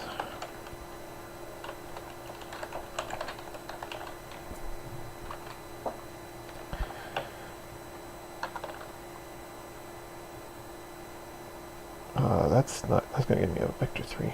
Okay, I need a distance function between vector 3.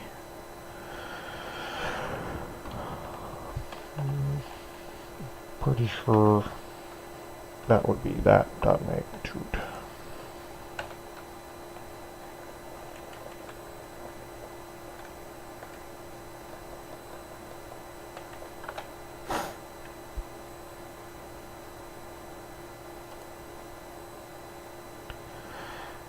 And it's mad at me because I haven't made my constant yet. And then I get outs.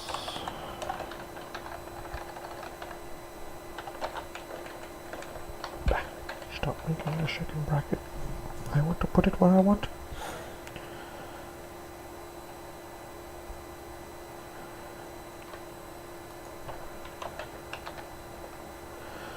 Okay, so I need a constant here. Const float. What do I call it? Stopping distance.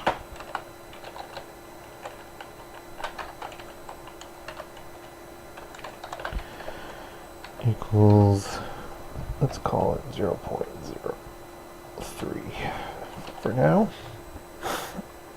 See how that behaves, and if we like it. Distance between player and target tile before they stop.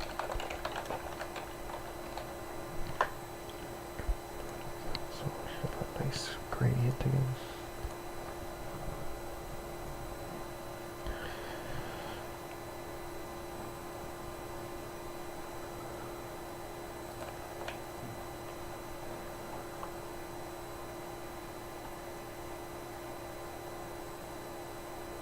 Okay, so wait a minute.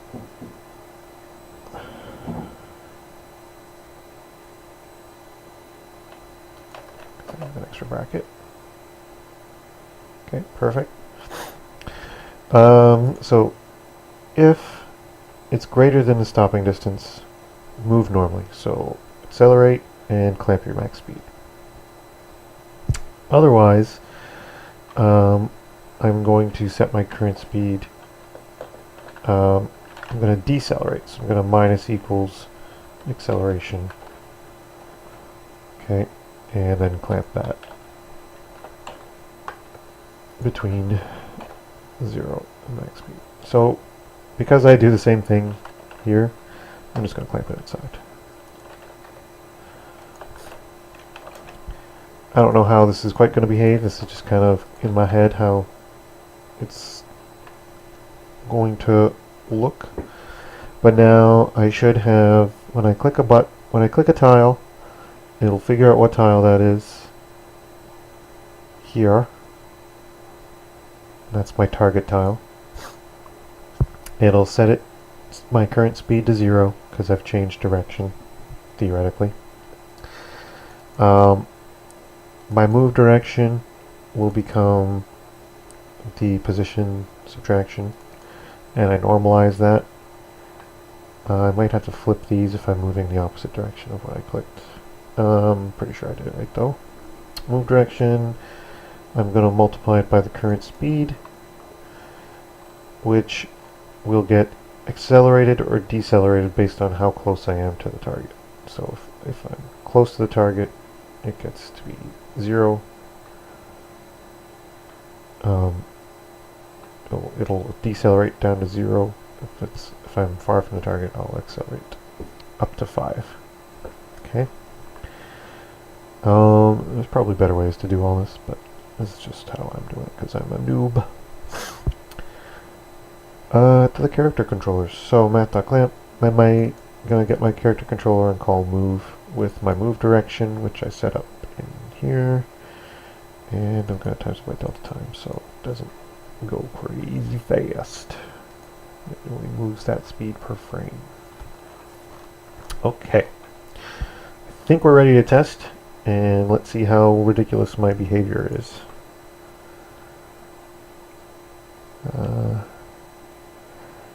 Required component is not valid on this. It's not is valid on class declarations only. This is a class declaration. I need to put it above the class. One moment, please.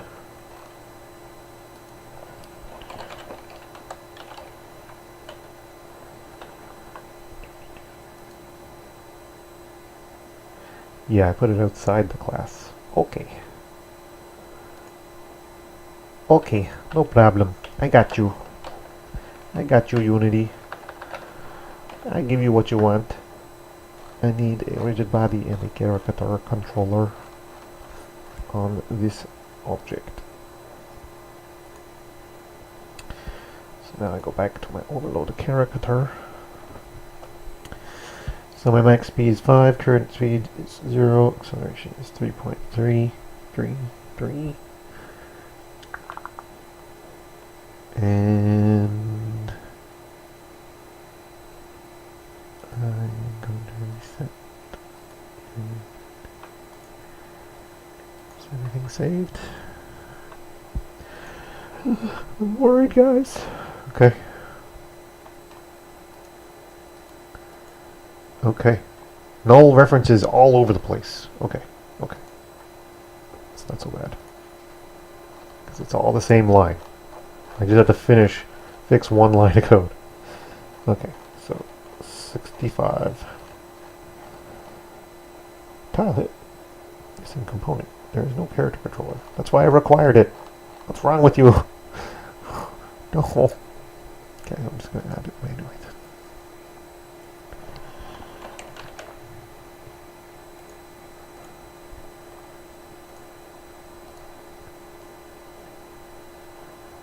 Still a null reference. Okay, line 65. Of overload character controller. 65.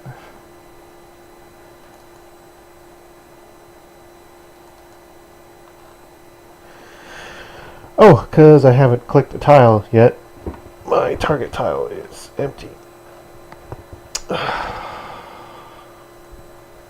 So if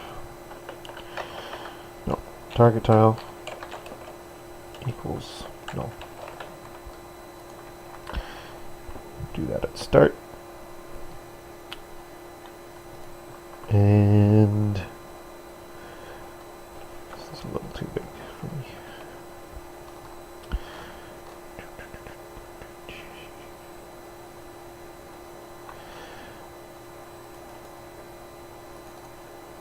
And then, so once I've started my deceleration, I'm going to actually just set this to 0. I'm not going to decelerate because I just want it to work properly. And do this. So once I've got to a location, I'm going to set it to null. Target tile equals null.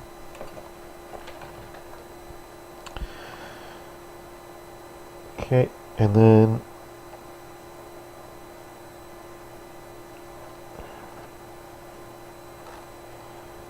this.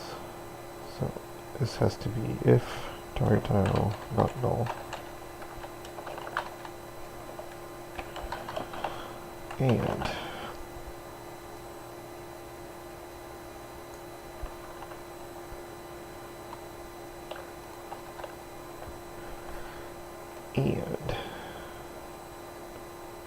the magnitude is greater than the stopping distance. So because it'll check this first, and if it returns true, then it'll check this. I can do this, and this won't give me a null object selection anymore.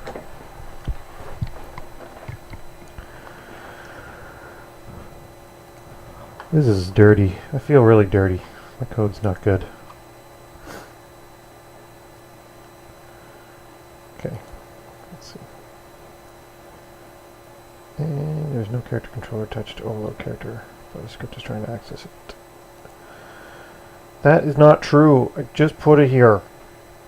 Hey, where'd you go? What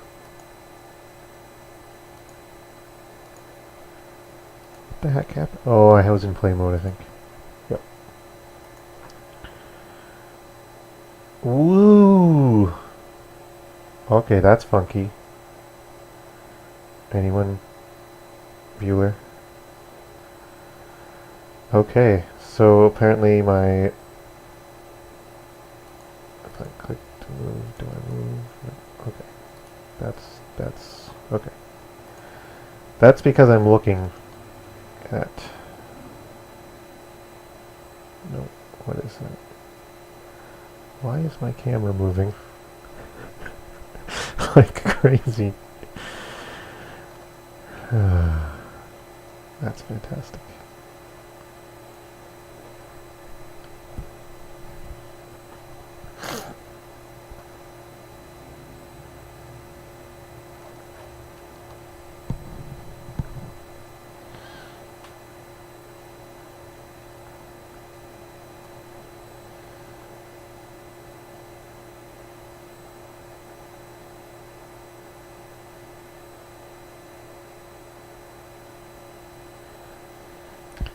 Let's comment out this move.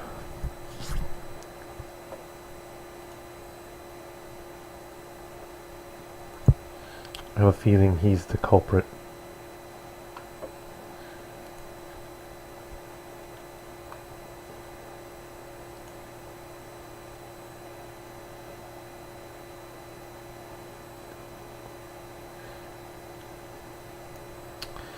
Well, it certainly looks cool, guys. Okay, no reference.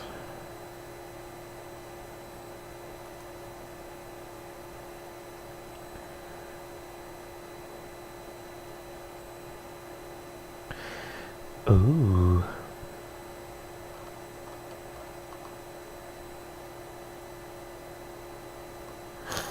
Yeah, I will probably have to do that. I will have to clamp my camera to be where I want it. I think there's some other things going on as well that I just noticed. I'm gonna quickly fix that. Yeah. But it's so pretty, falling eternally through a never-ending skybox. Okay.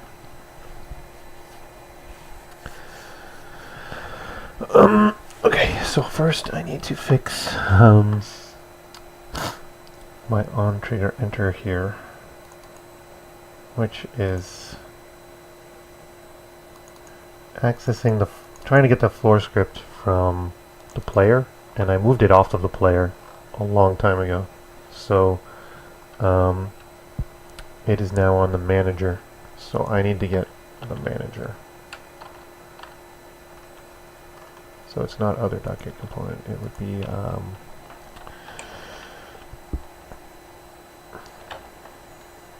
this is the only time I do it. I don't want to do a find every time I enter a tile. That would be bad. Okay, so I'm going to make a reference to it. Manager object.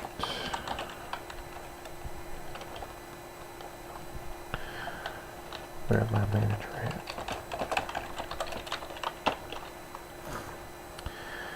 And those are getters and setters.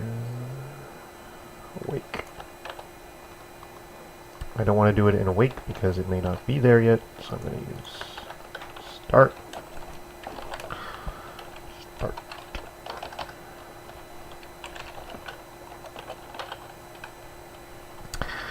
And manager object. Close game object defined. Object with tag manager.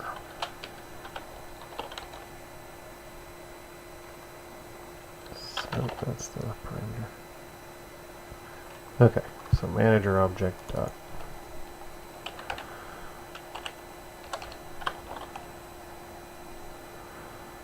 object dot get component.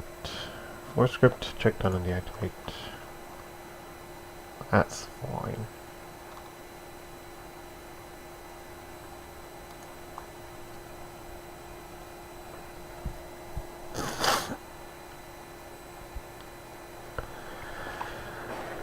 Yes, so what I want to do actually, I don't want my camera to be a child.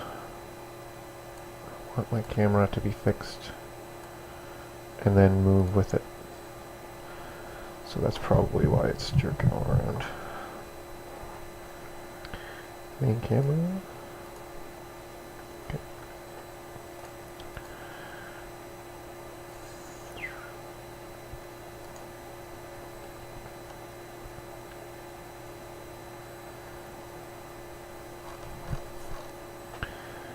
Let's try that.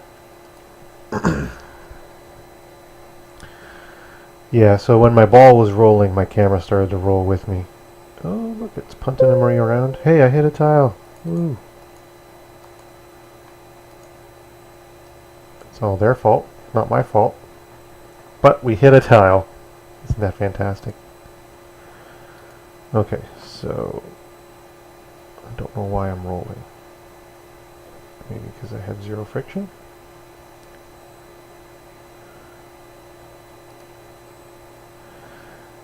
Okay. Well, let's go reload all here.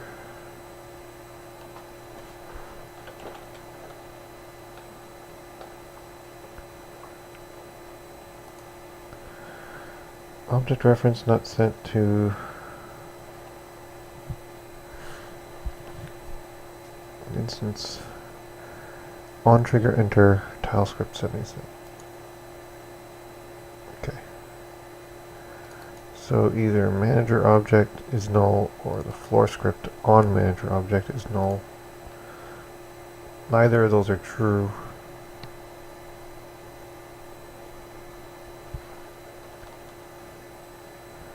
Because the manager object is the only thing with the floor script on it, and the floor was made, and it has the floor script on it. It has the tag manager. Did I misspell manager?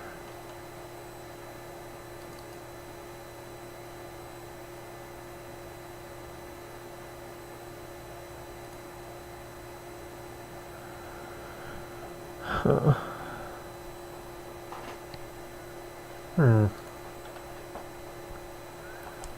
See if I'm in here and do it.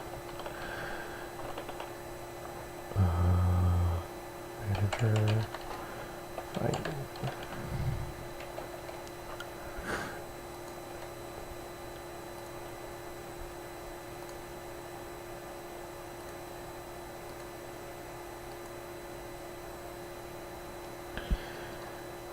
Manager finding. Okay, that's interesting. It's constantly finding it. What am I on? Tile script? Oh my gosh. Oh, they knocked me into a tile. Okay. What did I do? Every time I make a tile script, I'm gonna find the manager. That's not what I want to do at all.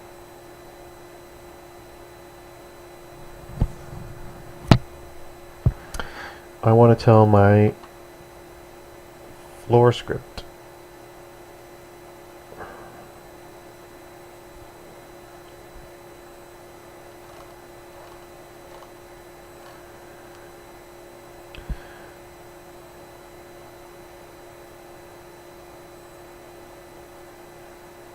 I think that's still fine actually. But why is it null?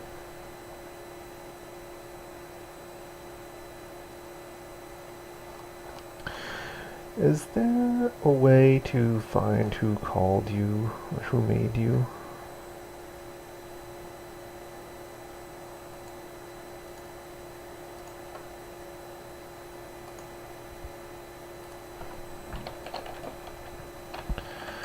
Find object that made me.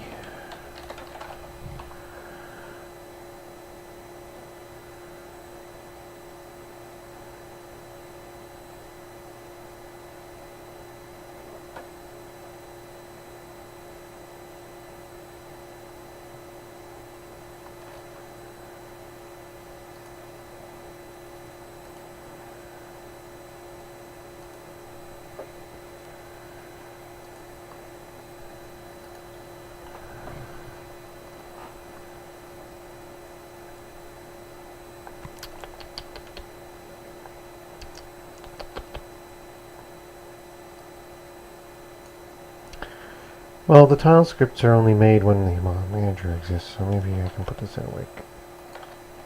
And I'll fix it.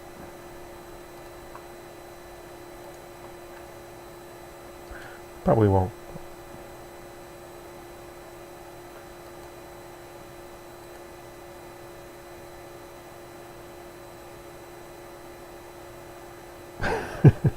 I love the way they all fall through the floor to chase me down.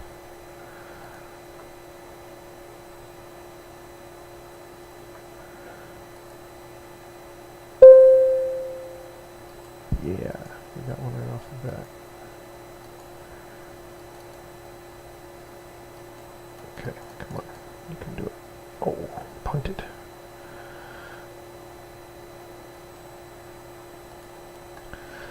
Okay, so I think I figured that out, but this is not working at all. Because I turned off my movement. Let's see. Let's see what happens now. So before I couldn't do it because I couldn't click. Now I can click. I wasn't applying my movement.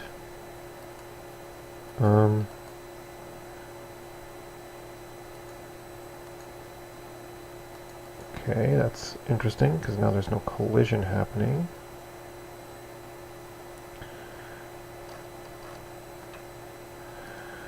Gonna undo this manager finding line as well.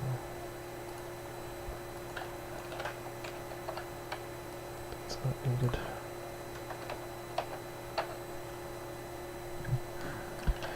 Yep, that's what I'm about to do. Okay. Yes. Mint target time.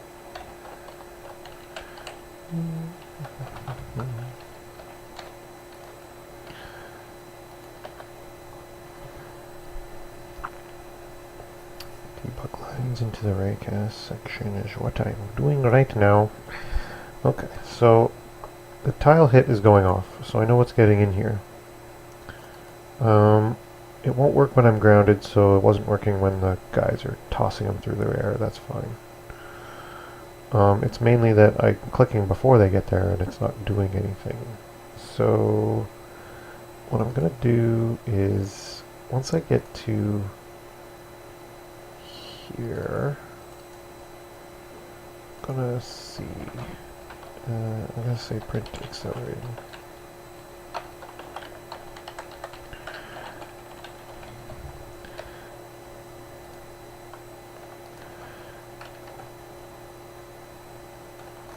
Yeah. Oh, it doesn't like to run every frame?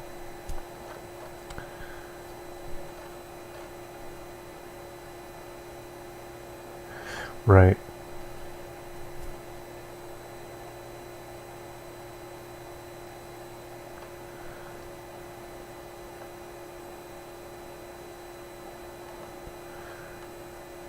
Yeah, if it's if it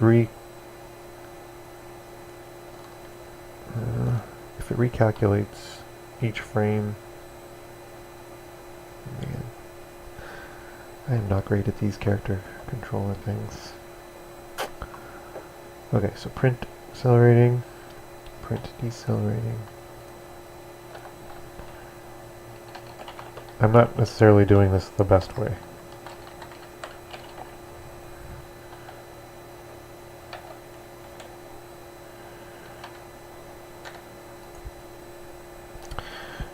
Yeah, like I want my... I accelerate or decelerate, but I want to make sure that it doesn't get outside of that. Why do I do that before? Yep. No, I appreciate it, Creelan. I really appreciate asking questions. It is exactly what I'm here for, is to have people help me and etc.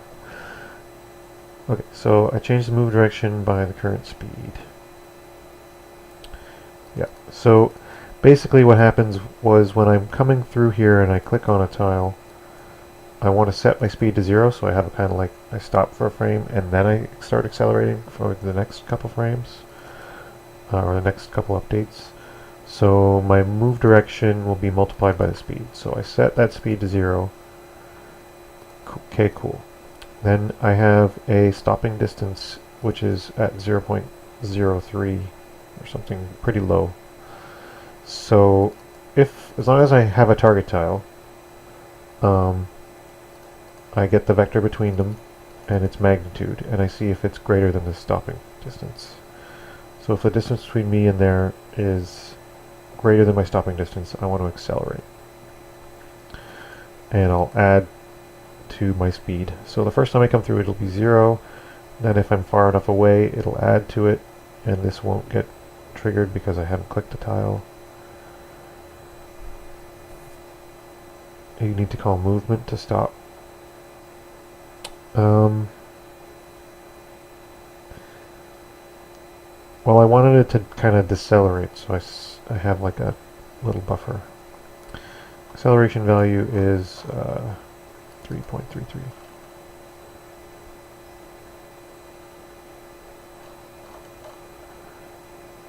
Is that too small? I think Unity... I was using speeds without delta time, so I might need to increase these to like 500 and 333.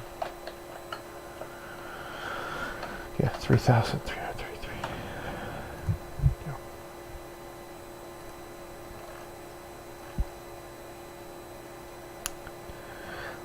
Well, let's try that. Maybe it was too small. Nope. I'm not even getting collision on here anymore since I added the move. So you're probably right, the move is running every frame and it's moving.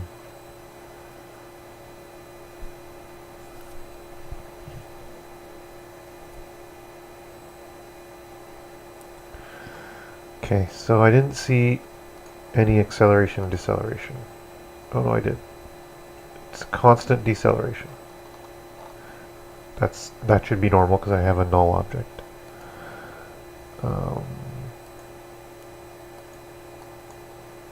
But whenever I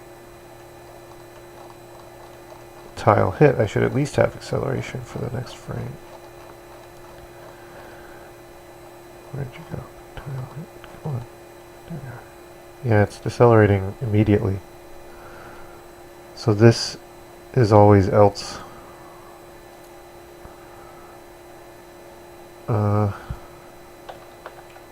Maybe I'm not grounded to start.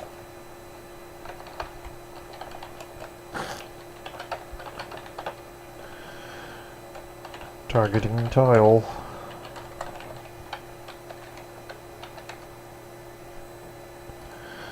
So if I don't have any gravity and I'm slightly above the ground, then I won't be considered grounded.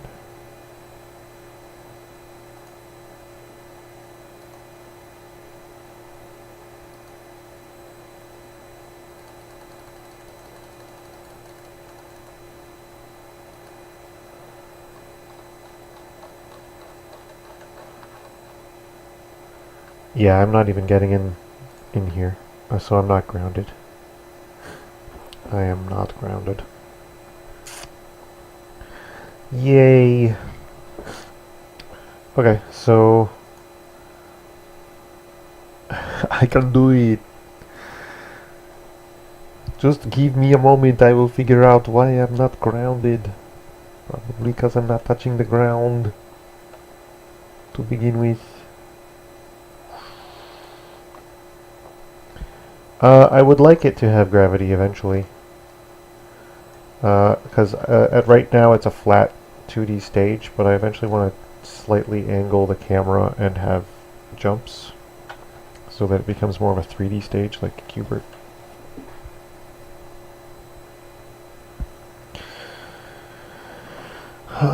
Character controller.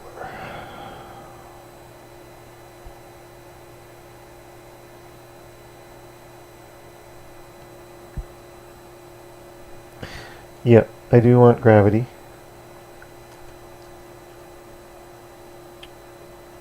What is stopping it from falling? Probably because I'm constantly setting the move direction to 0 and then moving that direction. Where do I initialize move direction? It has no initialization. Okay, so basically what's happening is my vector 3 move direction is probably calling its default constructor to be 0, 0, 0. And its move direction is never changed because I'm never getting in here because I'm not grounded. And then I'm always moving in the move direction. So my y is 0 and I'm overriding the gravity from letting it fall by having a 0y movement every frame. That's my guess. So when I'm making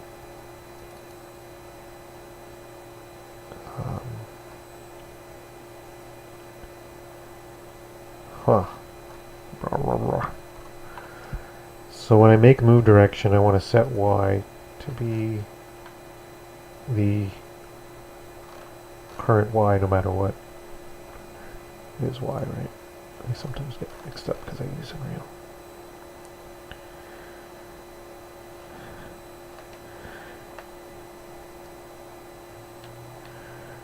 Okay, so this w, yeah, y is green, right? Okay. How about we make you grounded and see if you work then?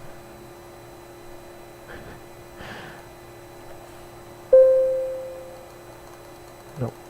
Okay.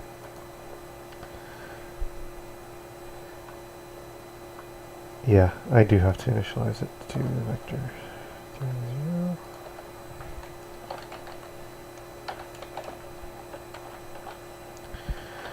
That's the first one.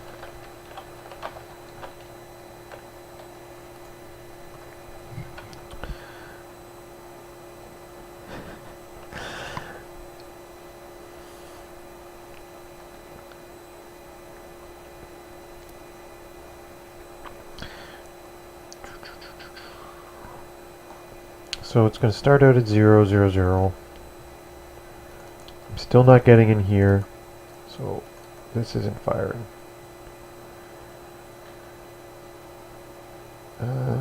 Maybe I don't care if it's grounded. I'm always going to set the target.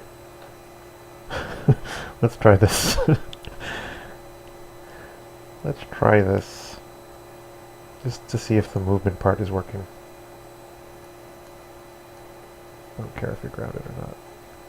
You are ungrounded. You are the most free teenage ball ever. No grounding necessary. Accelerating. Well, it says that I'm accelerating now, so that's good. But the acceleration's not actually happening.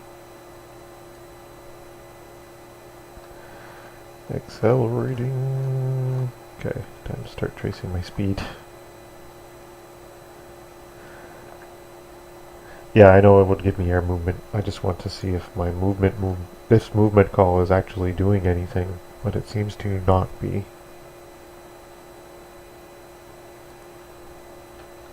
Okay, so I want to trace two things. I want to trace the direction I'm getting from this after it's normalized.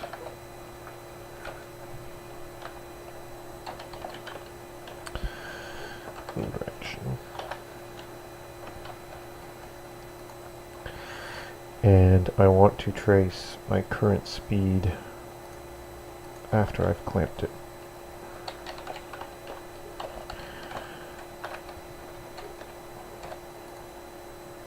And after I've accelerated or decelerated. And then I'm going to just comment these out briefly.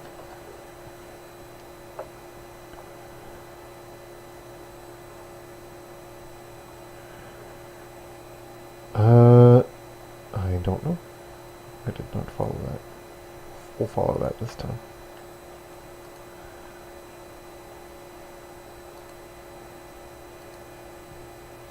Okay. Back to beginning. 0. Tile hit. Targeting tile. So it picks the glow cube clone and sets up my vector of travel to be -9, -0.40. My speed starts at 3.33, 6.66, 9.99. Okay, my speed's accelerating at 3 per frame, or 3 per update.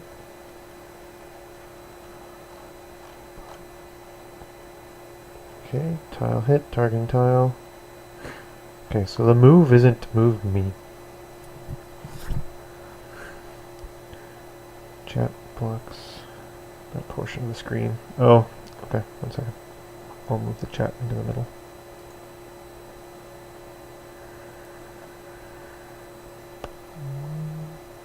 Center, clear. Okay, so basically I'm getting what I'm expecting. The zeros are all when all the blocks are getting created. They're just calling something. So I click a tile, target tile. So I've clicked, that means I'm at, I'm in this part of the script. And the next thing it'll print is what the target tile was. So that, which is one of these blocks, which is okay, I guess. It's not the best. Then the next thing I'm printing is the vector move direction that I calculated, which looks okay to me. -9, -0.4. That's a normalized vector with a pretty decent direction. 3.3, that's my current speed, so now I'm just starting to trace my current speed each frame. My current speed is increased by my acceleration.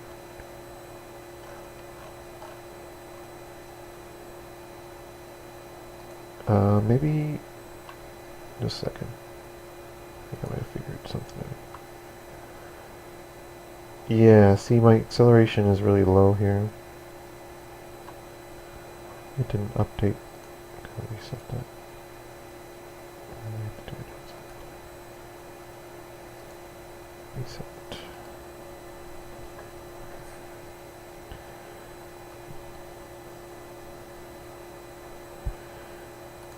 I think it's because I'm multiplying by 0 here. But I do that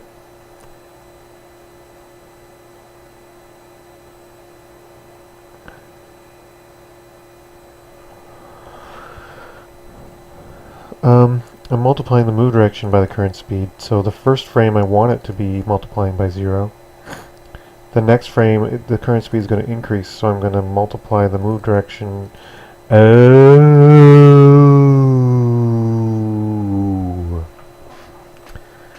The move direction doesn't get reset here, so it's always going to be 0 because I multiplied it by 0. So my move direction is always 0. I need to put it down here, right? So that I have an initial speed that's not 0.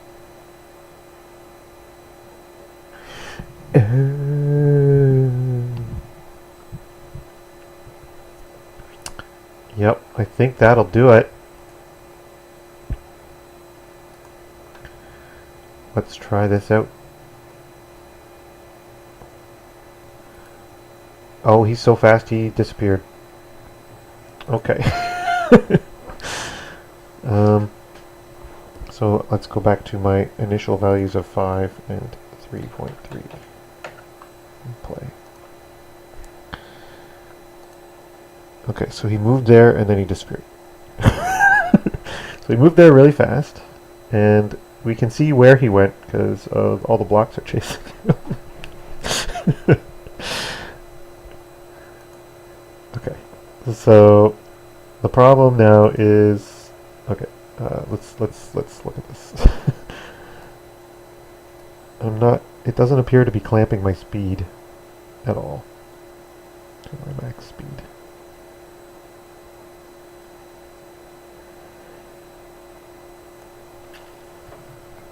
It's I don't really have any collision detection yet. There's some colliders going with the tiles. Let me see. If I click on a tile, yeah, something's happening. Oh yeah, look at them go.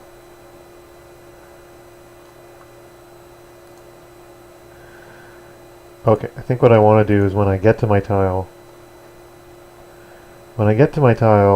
which is here, this else, where my slowly F down is, I think I need to delete my old print statement.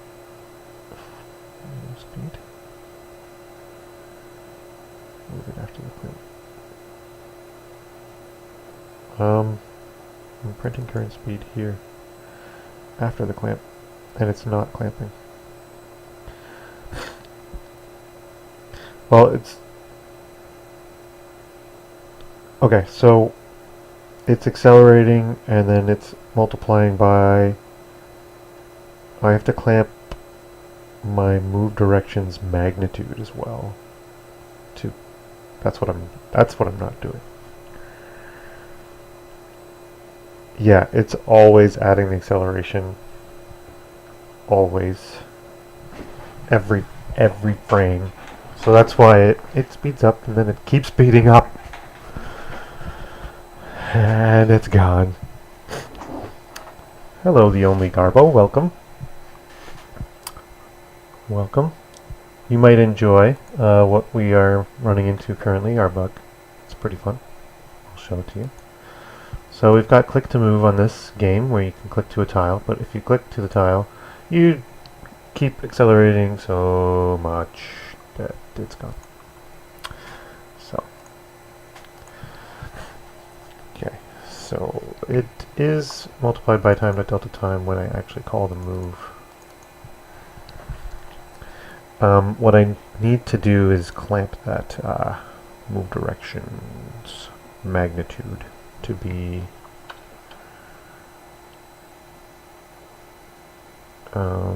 so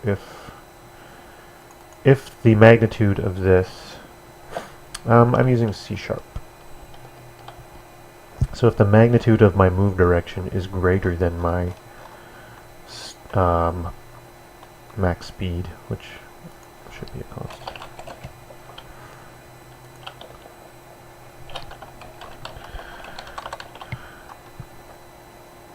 And my max speed is really big.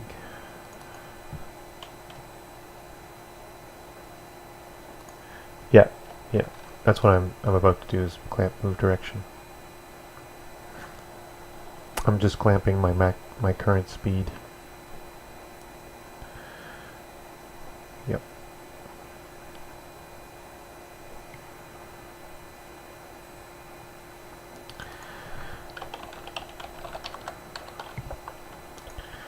So I'm clamping my current speed to max speed, but it's still accelerating every frame. It wasn't actually clamping.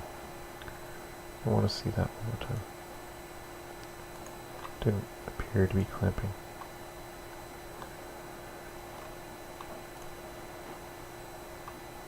Okay, pause. The end here. So yeah, my speed is still going up.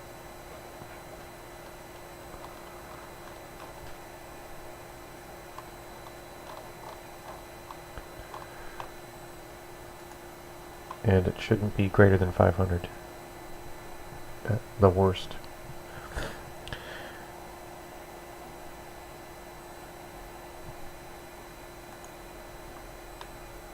Okay, current speed equals, that makes sense. That makes way more sense.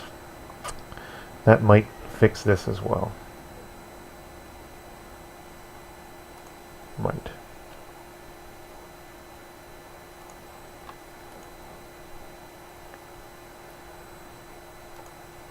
Okay. Now this should clamp at 500. Okay, that's fine. So that clamp's working now. I'm just not good with the clamping. Okay, so my move direction. So it should get there. It's getting there way too fast, first of all. So I've got to set those lower.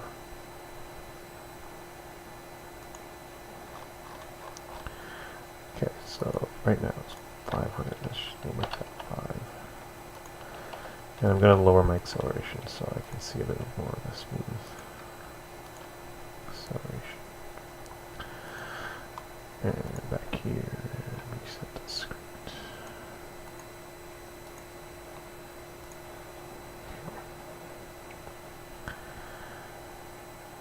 Let's see what happens now. Okay. Oh, that's not good. We don't like that. Nah.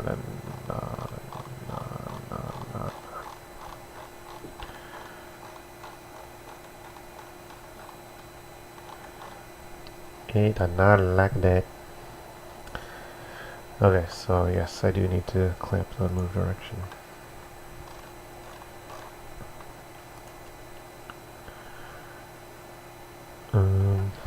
So move direction equals math.clamp.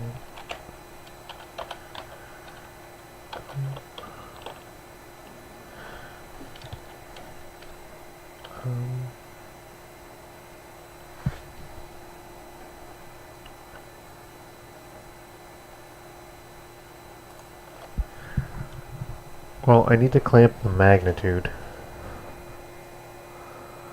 So if I need to go if move direction dot magnitude is greater than my max speed, then I will normalize move direction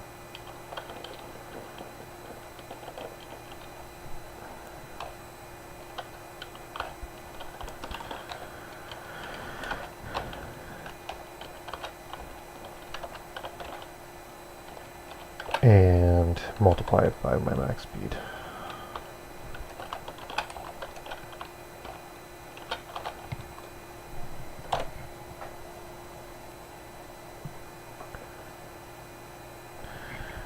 Well, max speed is just a float. So move direction is a direction, so I need the direction on it. But max speed is just a float. Or you're saying that stop screwing around with acceleration and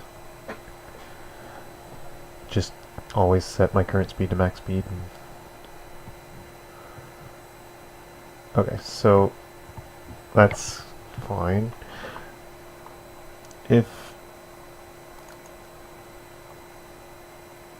So I set the current speed to 0 here. The move direction should become 0. Okay, let's try this out here.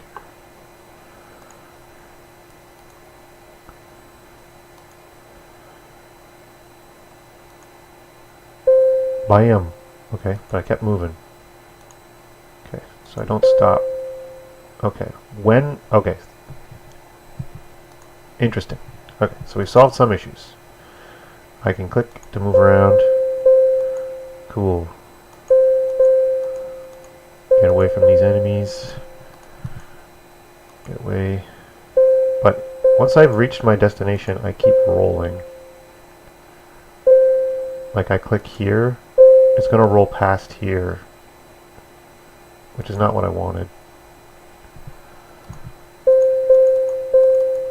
Kill all the blues, kill all the blues, kill all the magentas. So this is how the game's going to work once we get the character controller working. Why didn't you hit that? Yeah. Oh, because I wasn't on the floor. Oh, it stopped colliding. No. The blocks knocked me up into the air and I have no negative.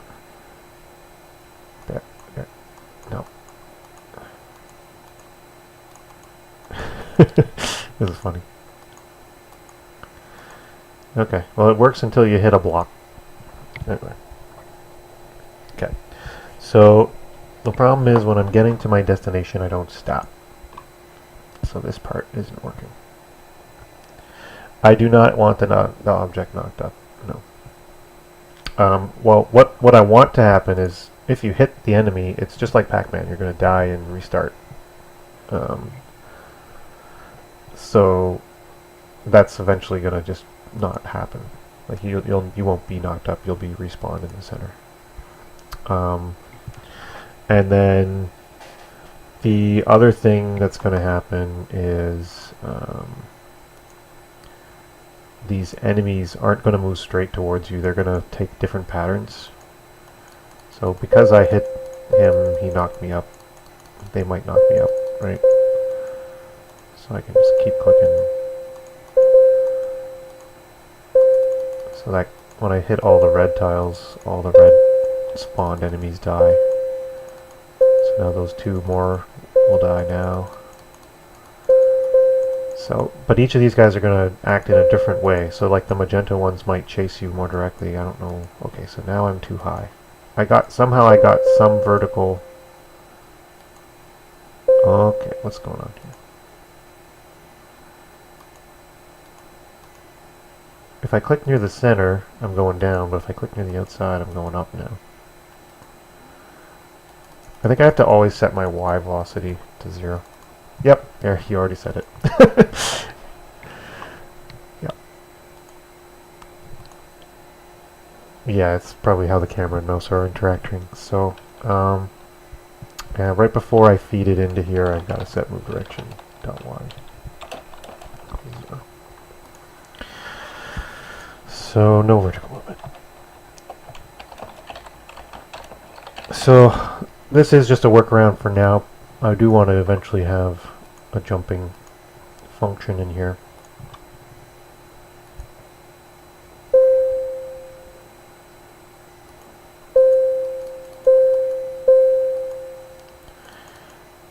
Get away, get away. Looks like it's working now.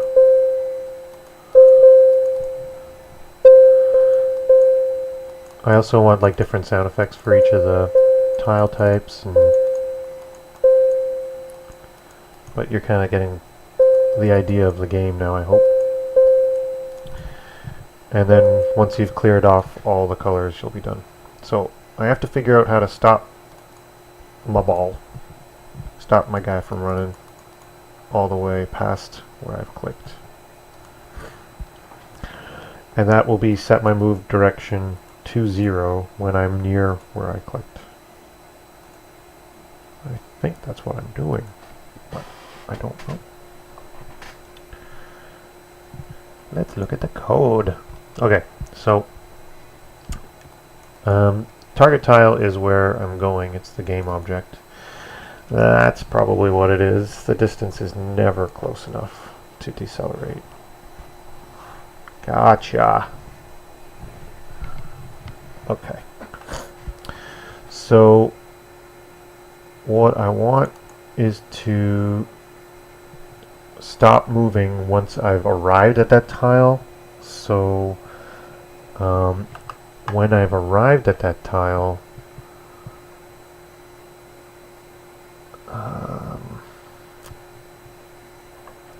so right now it's checking if the position of the target transform minus my transform is greater than my stopping distance. So if I make the stopping distance bigger, I think we'll get the behavior I want, but it won't be quite right. I'll make it big to start to just see that it's working. One sec. So if I get within 3 Unity units of the tile I've clicked, it should stop. See, like that? That's 3. Okay, so that's now working how I want it, but this distance is a little too big, so I'll go back to 1. See if that works. So if I click here, that's too little.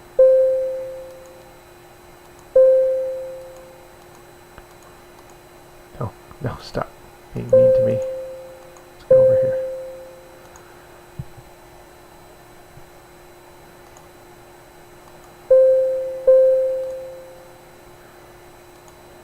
Okay. You need another else if to check if your position is equal to the target's position. Right, but your position is your XYZ. And because I'm hovering above the tile, I'll never be equal. That's why I used the distance, the stopping distance. So 1.0 is still too big, so let's go to 0.8.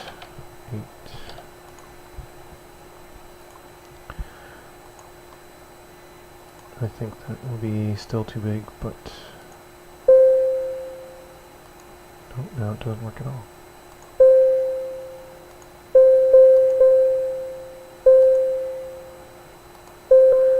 It's a bug, not a feature. Or a feature, not a bug. So I just have to say, you'll keep moving in the direction you clicked. Right? That'll solve everything.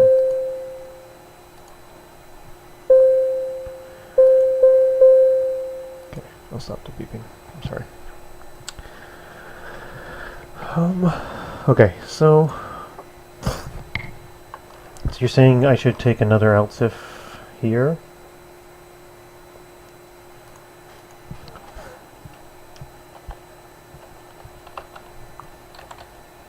Krillin, if I put an else if here, but what am I saying?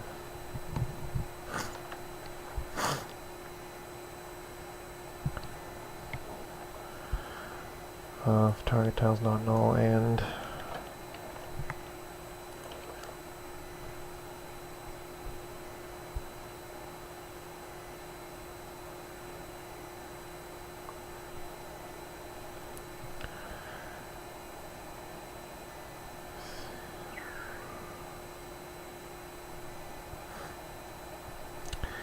I wanted to see if my position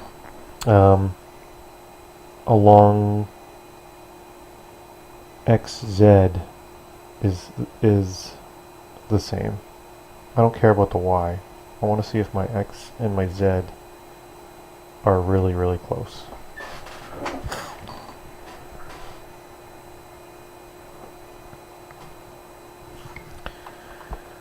going to try one more time, just the values up here. Get this stopping distance.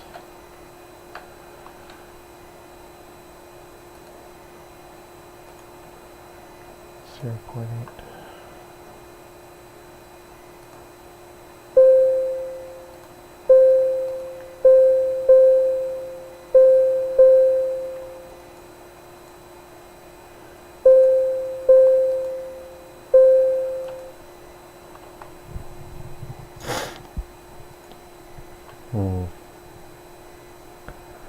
Oh wow, it's almost 3.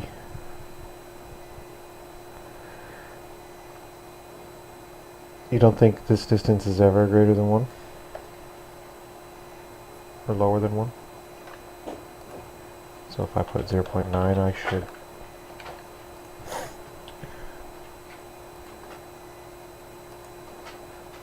have the bad behavior of always rolling.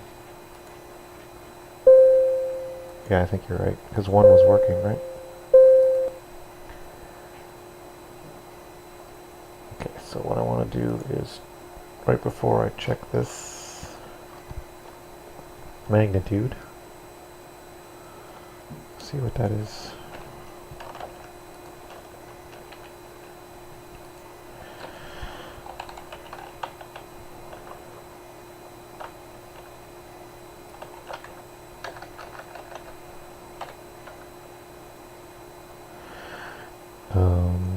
I need to make sure that tire tile's not null because it doesn't have one right away.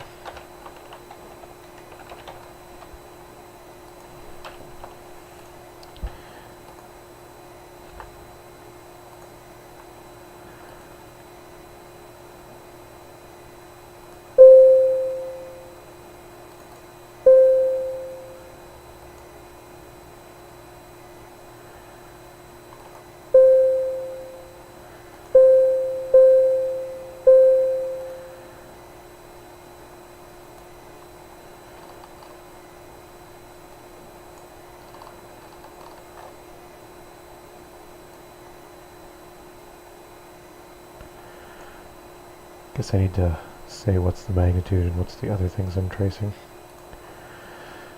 Yeah. Okay, not print you anymore. Print.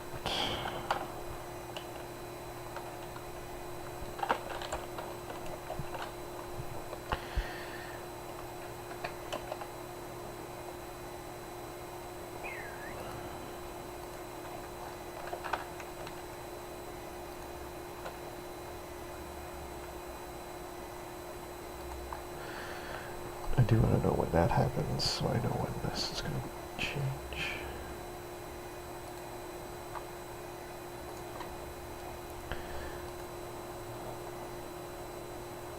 Bye-bye.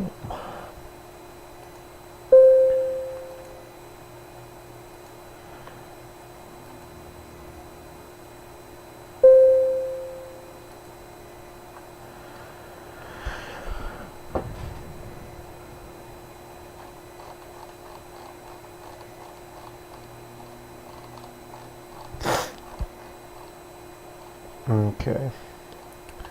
So I hit the tile, targeting a tile. I'm going to start at 14.1 magnitude and reduce that by about 0.1 each time.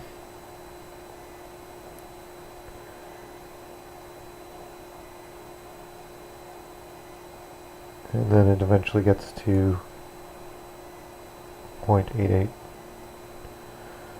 Yeah. Let me try this one more time.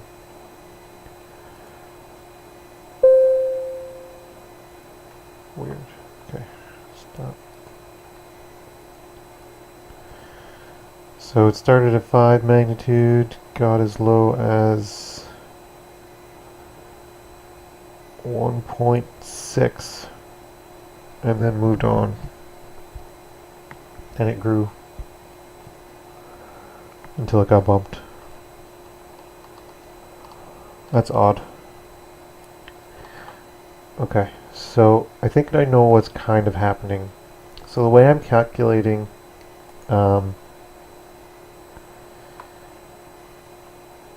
Yeah, so the way I'm calculating, I set the target tile equal to the game object of the tile that is hit. So if it's a tile object, then I'm setting it as the target. Then when I'm doing this calculation, I'm taking the position of the tile, which is basically the center portion of the tile. It's where the center of this tile is. So it's taking the distance from the center of the tile to the center of my character, right? So if I clicked on the corner of the tile from the top, like if I click right here, it's still calculating from the center over here. So when my ball rolls, I'm calculating my move direction to be from my position, its position to my position. How big is my cube? My cube is it is 2 by 1 by 2. So if my ball is directly over top, then and my ball is actually it's going to calculate from this point, which is 0, 1.50.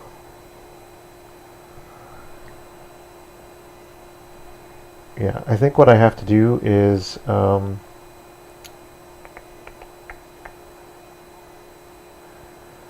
I can take this target hit, instead of being the game object, yeah, exactly. It'll always hover, because I set the Y to 0 every frame, it'll always hover at its height, which is 1.508. Which OCD I'm going to make 1.5. So it's always going to be hovering at 1.5. But what I can do instead of making it this game object is the target tile. Because really the target, I'm setting the target tile to be a game object, but what I should be doing is setting it to a point. Or what is that? Position. Which is just a vector 3. And target position. So I'm going to set my target position to be 0, 0, 0.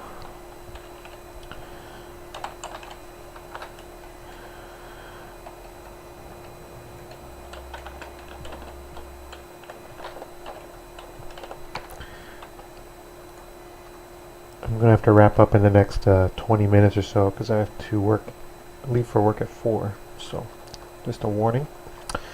Okay, so my target position is going to be my hit dot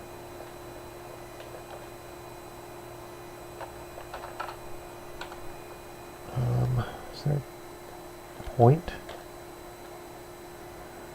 The impact point in world space where the ray hit the collider. That sounds like exactly what I want.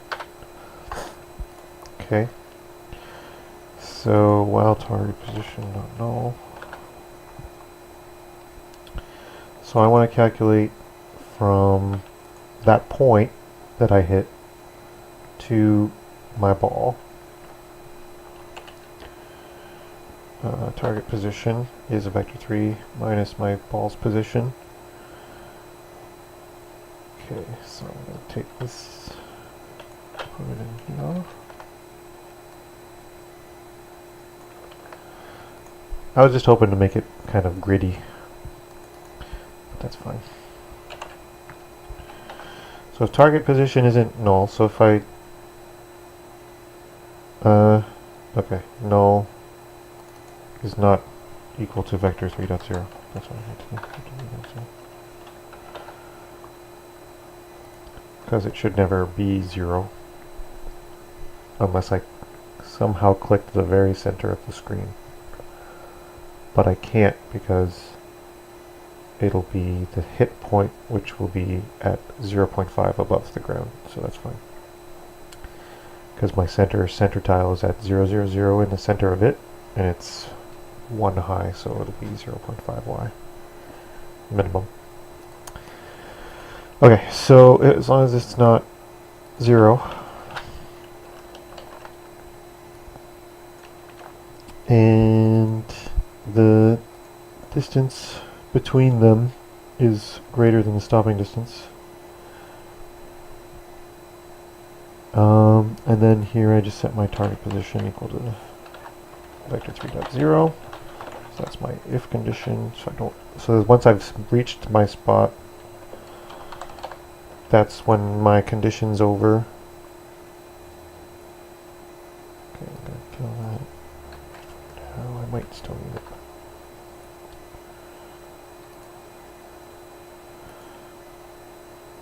I'm going to see if when this triggers, bring this back in. Okay, and then so now if I'm doing it right, it will always move towards that point exactly, and therefore I can calculate the distance from here, the top of the thing, to the center of here. And unless I get bumped by a cube, but that's going to kill me anyway, it should always align right over top. So if this distance, which is 0.5 to 1.5, should be less than 1. So if my max distance here is 1, and I'll give it a little bit of leeway, let's say 1.1f. So that should be my stopping distance when the distance between those 2 points is 1. And let's try this out.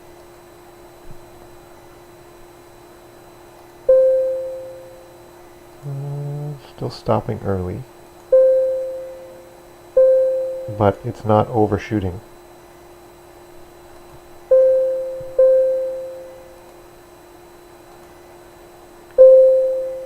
Okay, let me do some quick tests. So if I'm at, now the blocks are doing stuff. I'm just going to do a quick test with, I'm going to click 3 blocks to the left. Okay, pause. Okay. Go back and check my magnitudes here. So it started at 6. So if I was at 1.5, 3 blocks is 6. Yeah. So they're 2 wide. Like, yeah, it'll probably have to be a half because it's calculating it. It's calculating it.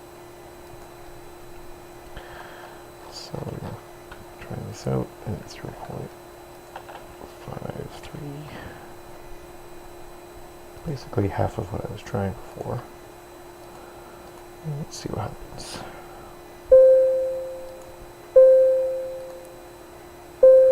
Still a little early, but that's fine.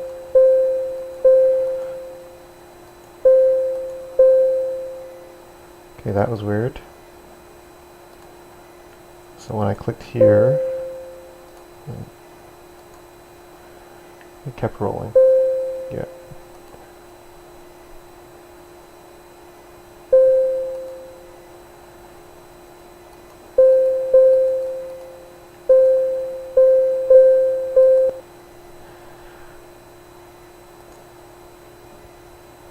So my low value, okay, will probably be, okay, check your low value on mag first, maybe tighter, maybe it needs to be tighter. So my low value right now is this.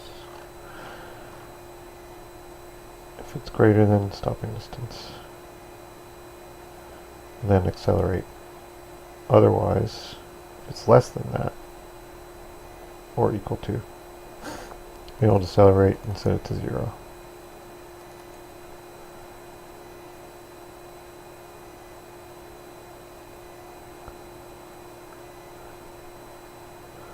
I want to check something else. I want to see what was going on with this.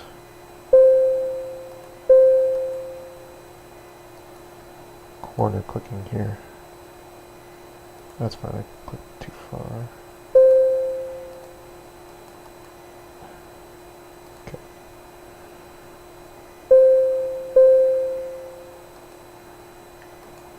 When I click down here, it would keep rolling. Okay, now it's working fine.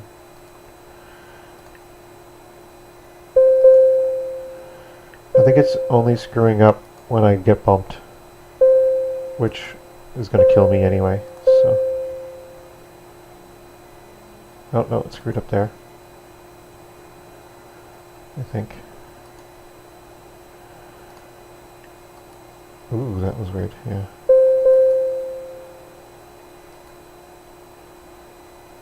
If I click myself, I run away. Or just ahead of myself.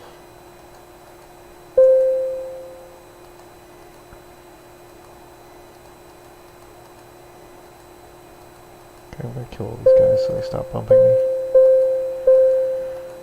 So I can figure it out.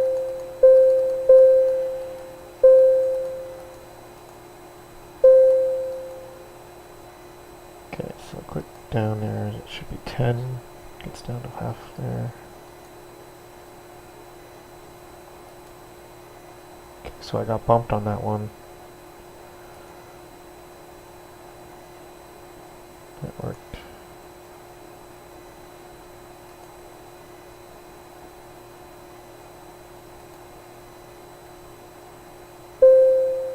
That was odd. So I clicked right here. Pause.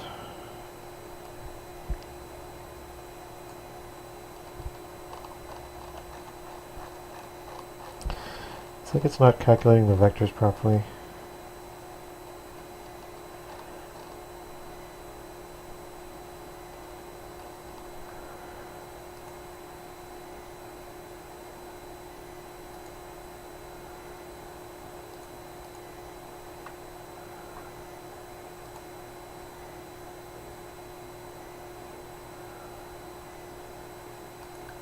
A very good idea.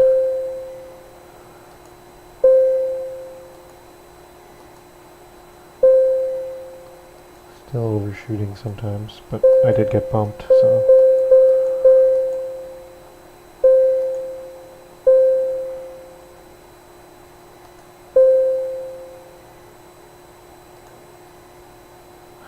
Yeah, I think what's happening was if I get bumped off of my line by these guys, so now I'm not approaching this from the right angle, I'm not actually hitting the point, but my move direction still wants to move there. So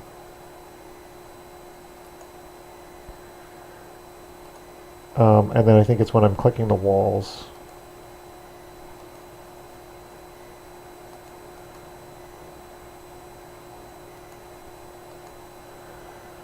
Well, it's still bugging out sometimes for like when I click here, it's gonna sometimes keep going. When I click here, it should keep rolling. Yeah, it's still rolling. It missed it on its own.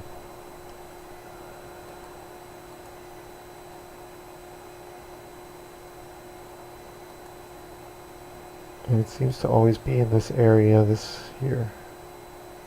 I keep rolling when I click there. And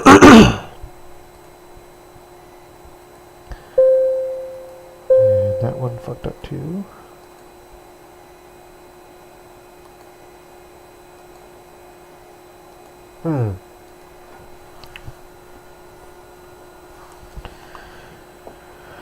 Yeah, I'll have to probably trace my position of this guy and see what's going on. I need the rigid body to trigger the tile collision, so can't just get rid of it temporarily. Yeah, I'll probably end up tracing the position of my character controller and the position of the point that I'm getting, and looking at them manually, seeing what's going on when I'm on those edge cases that were literally on the edge of the grid popping up. It's probably with the way that the camera's set up because it's in perspective mode. I should probably put it in ISO anyway. There's my camera.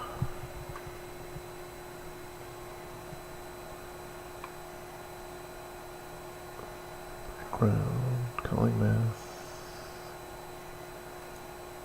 So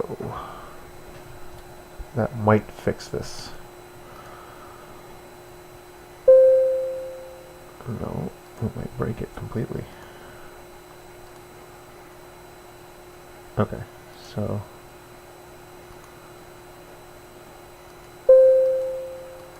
yeah, get away from me. Gonna keep running. No, he stopped. Yep.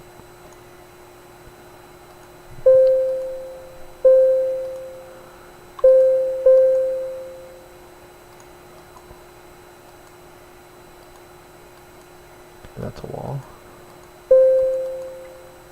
This might have fixed it.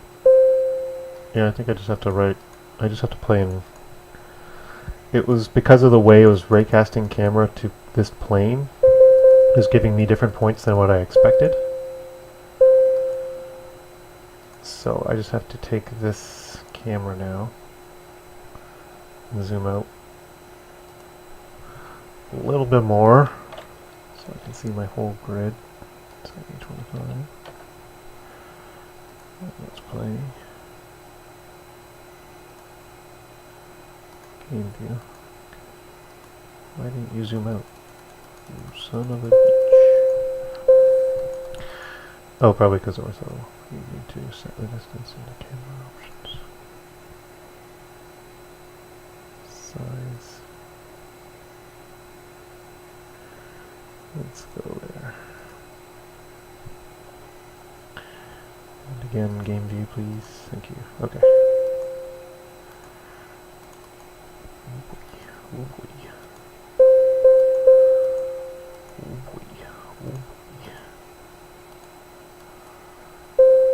Okay, so now if I click down here, does it keep rolling?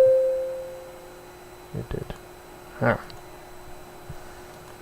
I still like the ortho mode better, but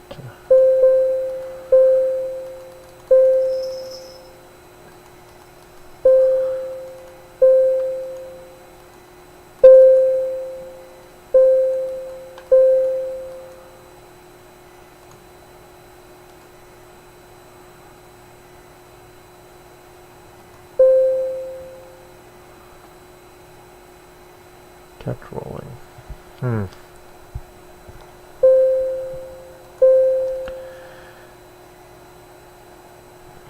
Well, it's still, I don't think the corners of the tiles will be an issue because now I've converted it to a point. It's now a point that I'm calculating to. So it's just as long as I'm clicking a tile, it doesn't matter which tile I click, it's giving me the point that I clicked on that tile, and that's where I'm going. It is somewhat tricky right now. I'm probably going to have to talk to my prof on Friday and see what's going on. But I think he'll be pretty happy that I've got most of my milestones done. So, so I've got, I meant if you can click into the edges, like in between tiles, and it doesn't return anything. Is that what you mean? It might, yeah. I don't know why I keep doing that, but okay. Gotta move these guys away. Get them all bunched up. Oh. Blah, blah.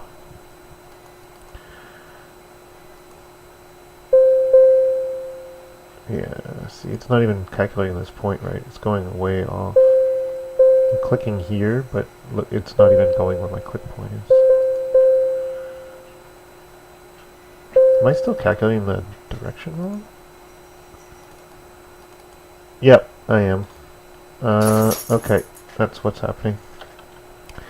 So, my move direction has to be hit that point.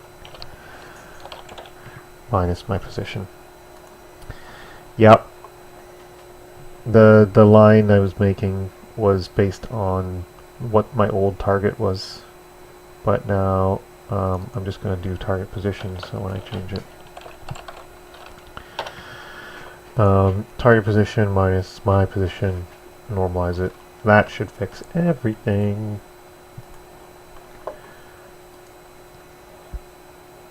So now it should go.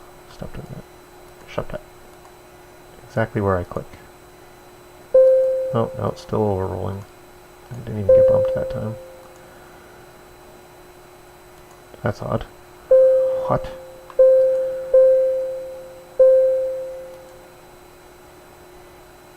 That's still odd.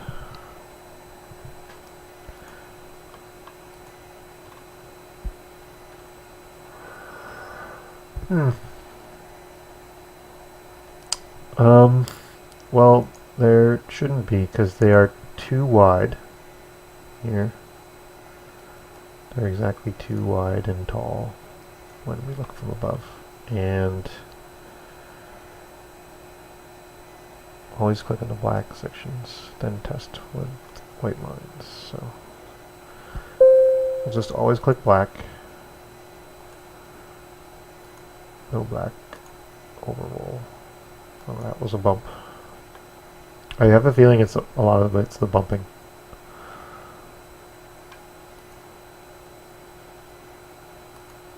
Which I'm not even too concerned about.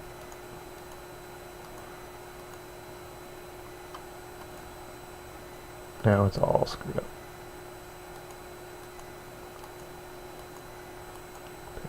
There. Okay. Once it gets unscrewed, sometimes it fixes itself. Okay, so that's white lines are missing. Black cubes. Black squares only. Black squares only. Yeah, black square. Yeah, it's still over. Yeah, it's still weird. Yeah, I probably will end up doing that. I do have to wrap it up though. I have to have a shower and get ready for work. But I would like to thank especially Creelan for sticking around for so long at the end and helping me debug all these problems. And everybody else who was watching, appreciate that as well. I will be back here Tuesday morning, and I might give this movement a break, and I'm probably going to start working on my audio and visual cues. So I want to have one of the dinging that was going on. I want it to be like a don't whenever I do a full set of tiles. So I want it to kind of, you know which tile you've hit in the set. So I've got to figure out how to pitch that sound up and down, and get another sound in there on for the explosion for when all of them go. And then I want to make at the same time, I want to create a little particle explosion effect on the cubes when they die, the enemy cubes. So that is probably what I will be working on, is my audio and visual cues to improve the vision of the gameplay. Maybe I'll do a camera shake as well. So yeah, I'll be here Tuesday morning and Thursday morning, probably with more of this. I go to school at Humber College in Toronto, Ontario. It's a game programming program, 3 years. They basically teach us C#, C++, and then Unreal, Unity, and how to make our own engine from scratch in C++. So that's what they get us off that's what their goal is. When you come in, you're going to leave with that knowledge. So after I'm done these Unity projects for school, I'm going to start streaming my capstone, which I'm making, which is our final year project, and we're making that in Unreal 4. So that one's going to be a lot of fun. Cool. Where are you going to school, Creelan?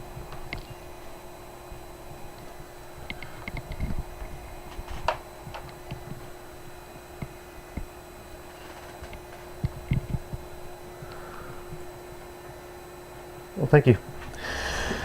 Rasmussen College. Cool.